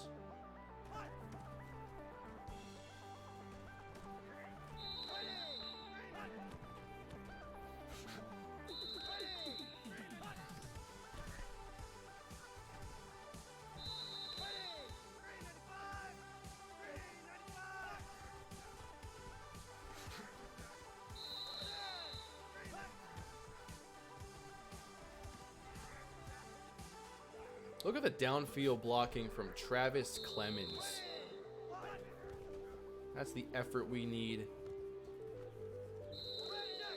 I wish there was like a play counter here. I wonder how many snaps I've run. Hundreds.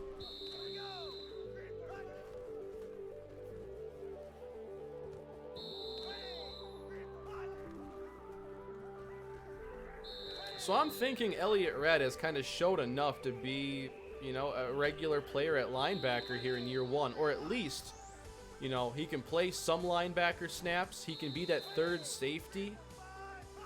The 3-3-5 is a perfect spot to deploy him.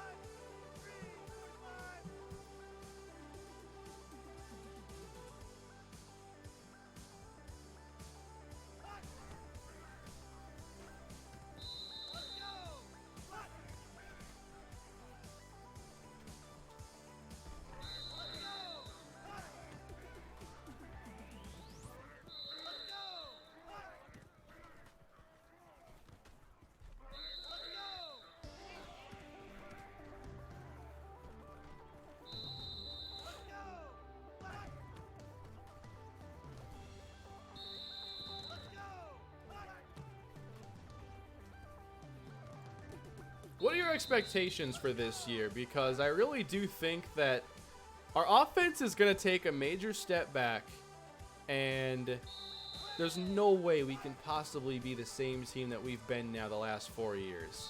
Not with all this change in scheme and personnel. Give me some win predictions for this year. And consider it'll be a pretty challenging non-conference slate of games. 11-3, 10 wins. 6-6. Oh, that'd be a shock.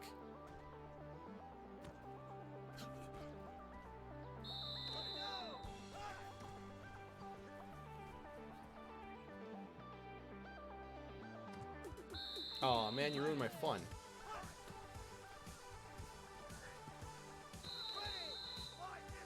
I want to get one more touchdown, and then I want to check on some rosters.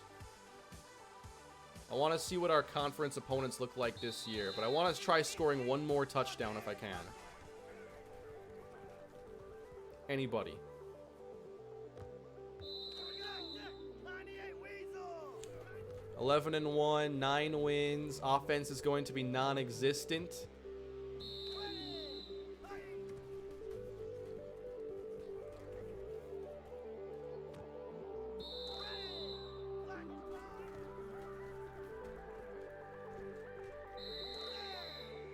Not sure we're getting that touchdown I'm looking for.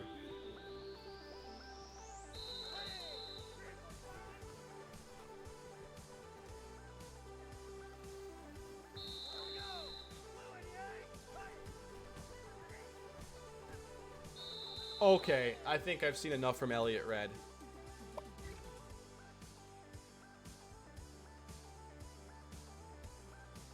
Alright, I'm gonna let you watch this at full speed.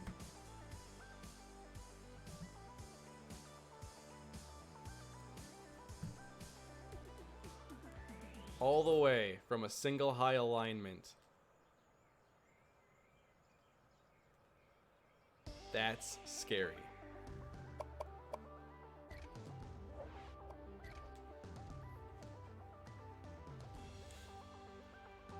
I don't think our offense is actually top 30. Maybe borderline top 30, but like our skill talent is really lacking right now. Our offensive line is our best part of the offense at the moment.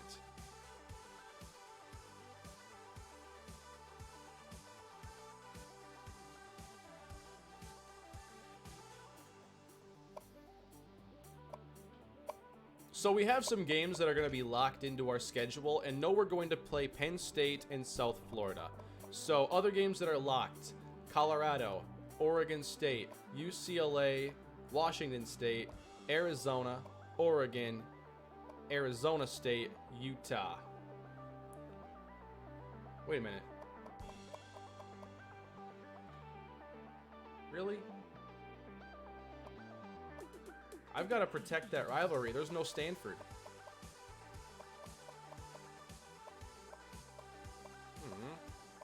Well, there's always conference championship potentially. Well, no, we're in the same division. Did something get messed up when I dropped Hawaii out of here? I forget exactly. Regenerate doesn't change anything. All it would do is reset my non-conference.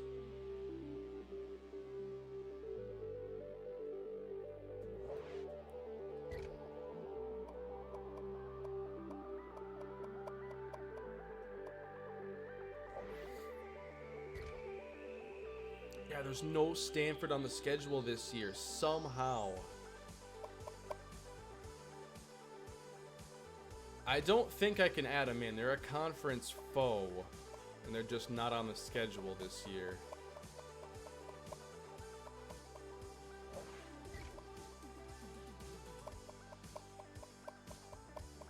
Wow. A year away from Stanford? That's not what I expected. Alright, so I'll have to protect the rivalry and make sure I fix that for next time. But I think there's still a lot to be excited about this year. So let's take a look at some of the opponents we're going to have. Starting with Colorado. A team that gave us a fight last season. They have nobody in the 90s for overall, but some really good offensive linemen. They have 384 overall wide receivers. And they have a senior quarterback in Craig Sullivan.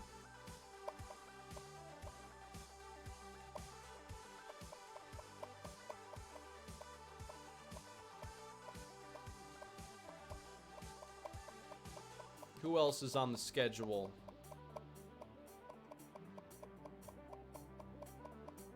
Oregon is. A good tight end, good receiver, strong safety with speed, Marvin Simmons at corner. Solid team here. Ben Robinson, a scrambling sophomore at quarterback who's played very little in his career. Solid. Good backs. Don't remember if Oregon State's on the schedule, but really good running backs with dangerous speed.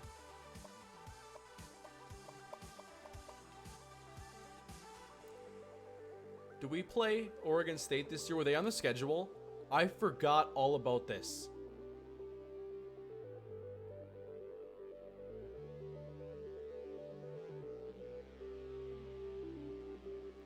He's starting as a true freshman. All 4 years. Yup. Wow. That's exciting. I totally forgot about that. He committed pretty early in the season. He committed, I think, by the recruiting episode. Now, he doesn't have great receivers yet. So that's going to take some time. That's exciting.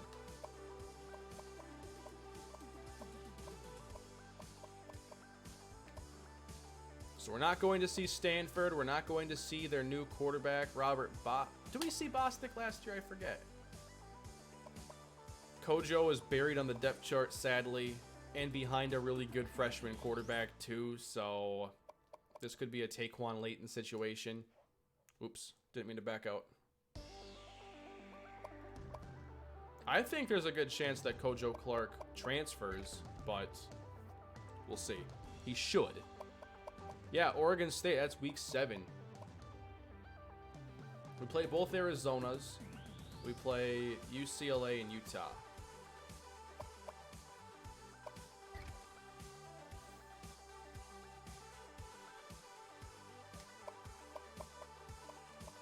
Arizona, Lewis Woods, James Pitts, 98 speed. Warren Webb, 88 overall redshirt sophomore with 87 speed. Wow, that accuracy. Then ASU, a new quarterback, Ramon Russ.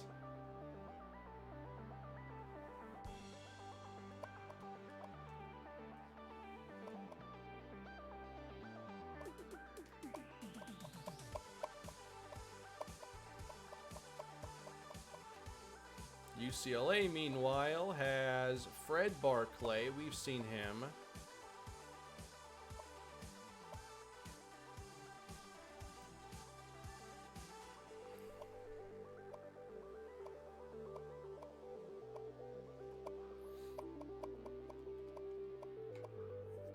Utah, not many standouts here, but they do have a senior quarterback.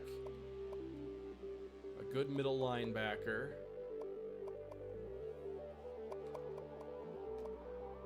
There aren't any super teams, it seems, in our conference that we're going to be up against.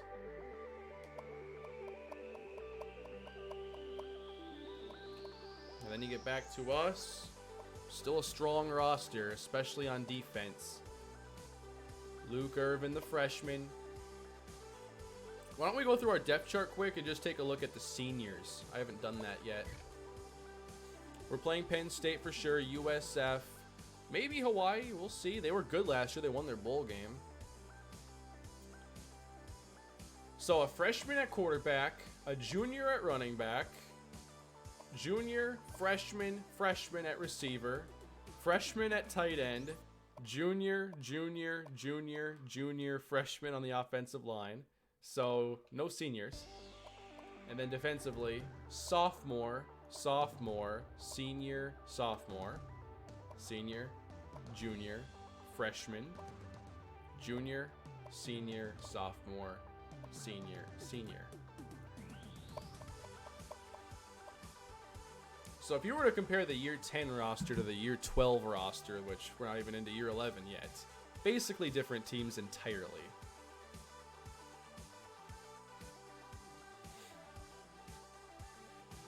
Thank you for the comment, TC. I do my best to keep these series realistic and to create an immersive experience. Obviously, it's not perfect or anything, but sure is fun. Oh, you want to see something cool? Career stats. The only player on Kalispell to have ever attempted a pass is Austin Jenkins. We have 1 career pass attempt on the roster. 0 completions, 0 yards. Rushing yards. We have less than 200. We have 263 rushing yards on the team.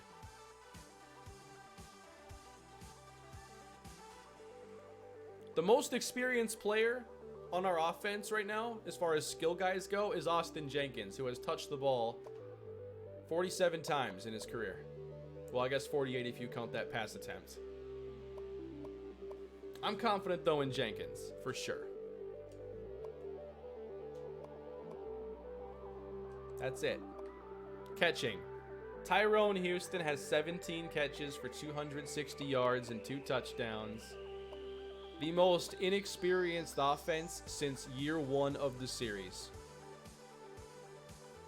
I don't know how long I plan to continue the Kalispell series, but I know that we're still going. Year 11, year 12, gonna be fun.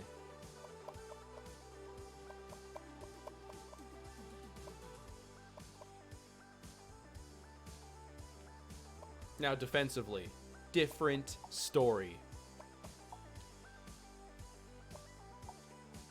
Although there's not a lot of sack history on the roster, there is a lot of interception history.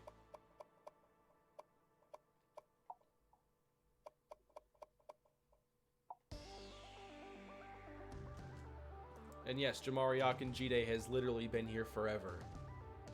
He started 3 years. How did he get 7 pass deflections in 1 year? Bookended by 2s.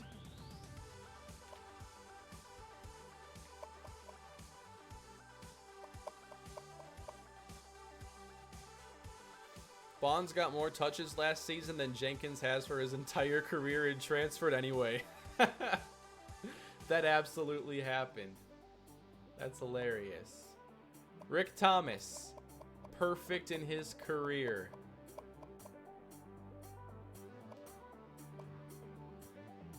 We only have a handful of kick returns on the roster.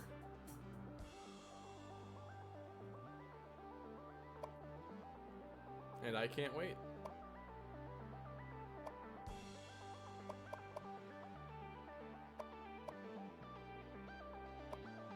This is going to be one of the most exciting years of the series. How much of the defense is made out of seniors? It seems like 5 starters or so. You have Jordan, Akinjide, and Springs for sure. And then beyond those guys, isn't Brandon Williams the senior? He is. And then I think one more corner. Is Robinson? No. It's like 4. Oh, 5. Shaquan Cunningham. So we're not going to lose a lot of starters next year, but they are all on defense. I could have Sherrod Edwards do kick returns, but he's going to play so much offense that I don't want to risk injury.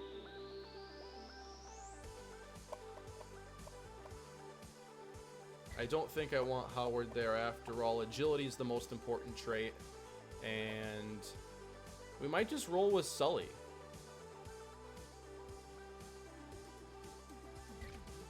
I mean, it would be Austin Jenkins if he wasn't getting the ball 20 times a game on offense. Which I don't know if he'll get the ball 20 times, but I think that outside of him, we're going to play Sean Merville a lot. But wow, I've got to find a running back this year to help out. What's Dominic Day's number? Right now it's number 8. Do we want to give him a number in the 90s maybe?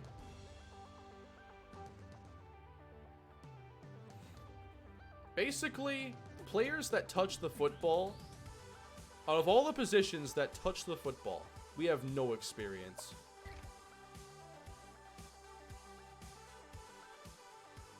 $99. Blackjack says 46. I don't really touch the 40s much.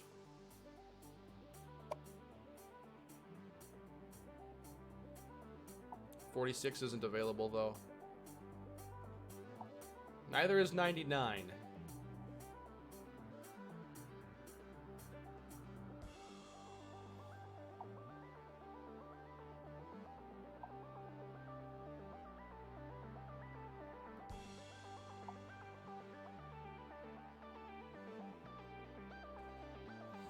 $49? Isn't that like his overall?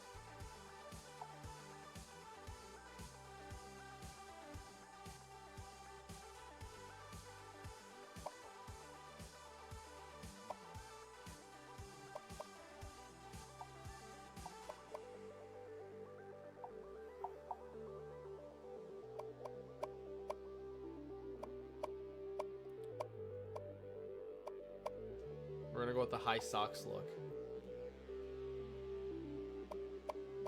And we absolutely need to make sure that his hands stay clean in the case of a fake. And we're going to give him the towel. Where is the towel in here? Very bottom.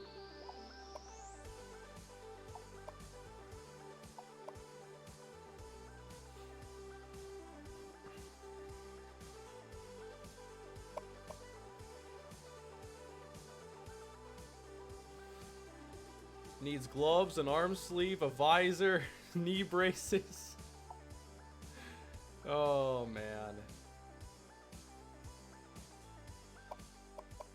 I hate how slow these menus are.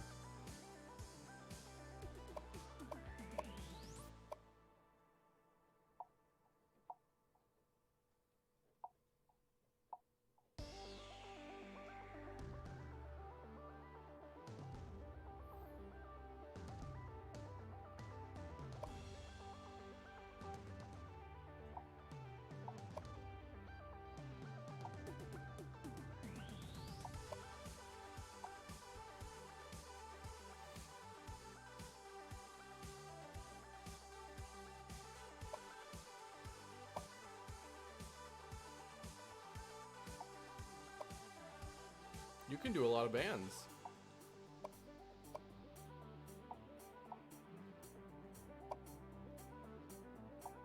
How ridiculous is this going to look now?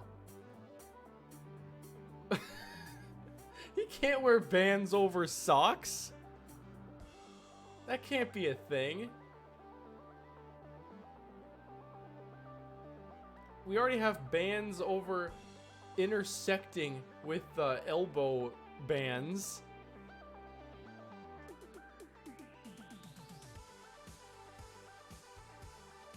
What happened to the Minnesota rule of no bans? I decided to lift that ban at Kalispell. Bands over socks. And we're gonna have to tape up those ankles too.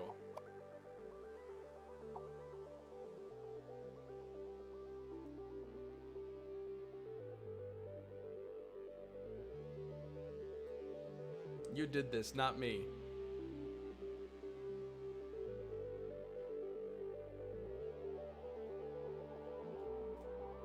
Dominic Day is going to be the first college player to successfully petition the NCAA to have an endorsement deal.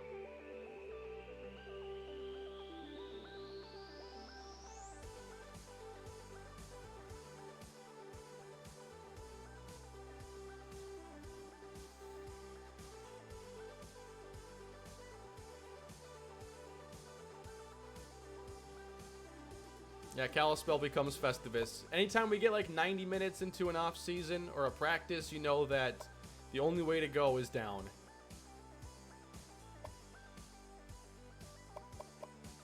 And I think that about covers it, everybody. That was a fun practice session. I'm excited to see this team in games that count. I'm not sure we're going to, get much of a warm-up this season. We'll see how the non-conference schedule goes. I have to find a home for USF and Penn State. There might only be a couple weeks where that works out, so our first game might be a really tough one. But I think that regardless of what's to come, there's a lot to be excited about with this team. It is a really fun time in the series. Even after all the years of winning, we're still interested in what's next because this chapter just has so many question marks. So that is going to end the live stream, everybody. Thank you for coming and spending some time here on this Saturday. Been a fun time, and I hope you all are enjoying the series and are looking forward to the 11th year. King, thank you for the super chat. Show top 25 before season so we can know the overall. Yeah, it has us listed at number 1, but I'm pretty sure it hasn't recalculated that since we won the championship. So, hard to say what we're actually ranked, but it doesn't tell you here in preseason. No changes, no rankings, but I'll get to that. Thank you all again. I will see you next time. Have a great day. More Kalispell coming soon.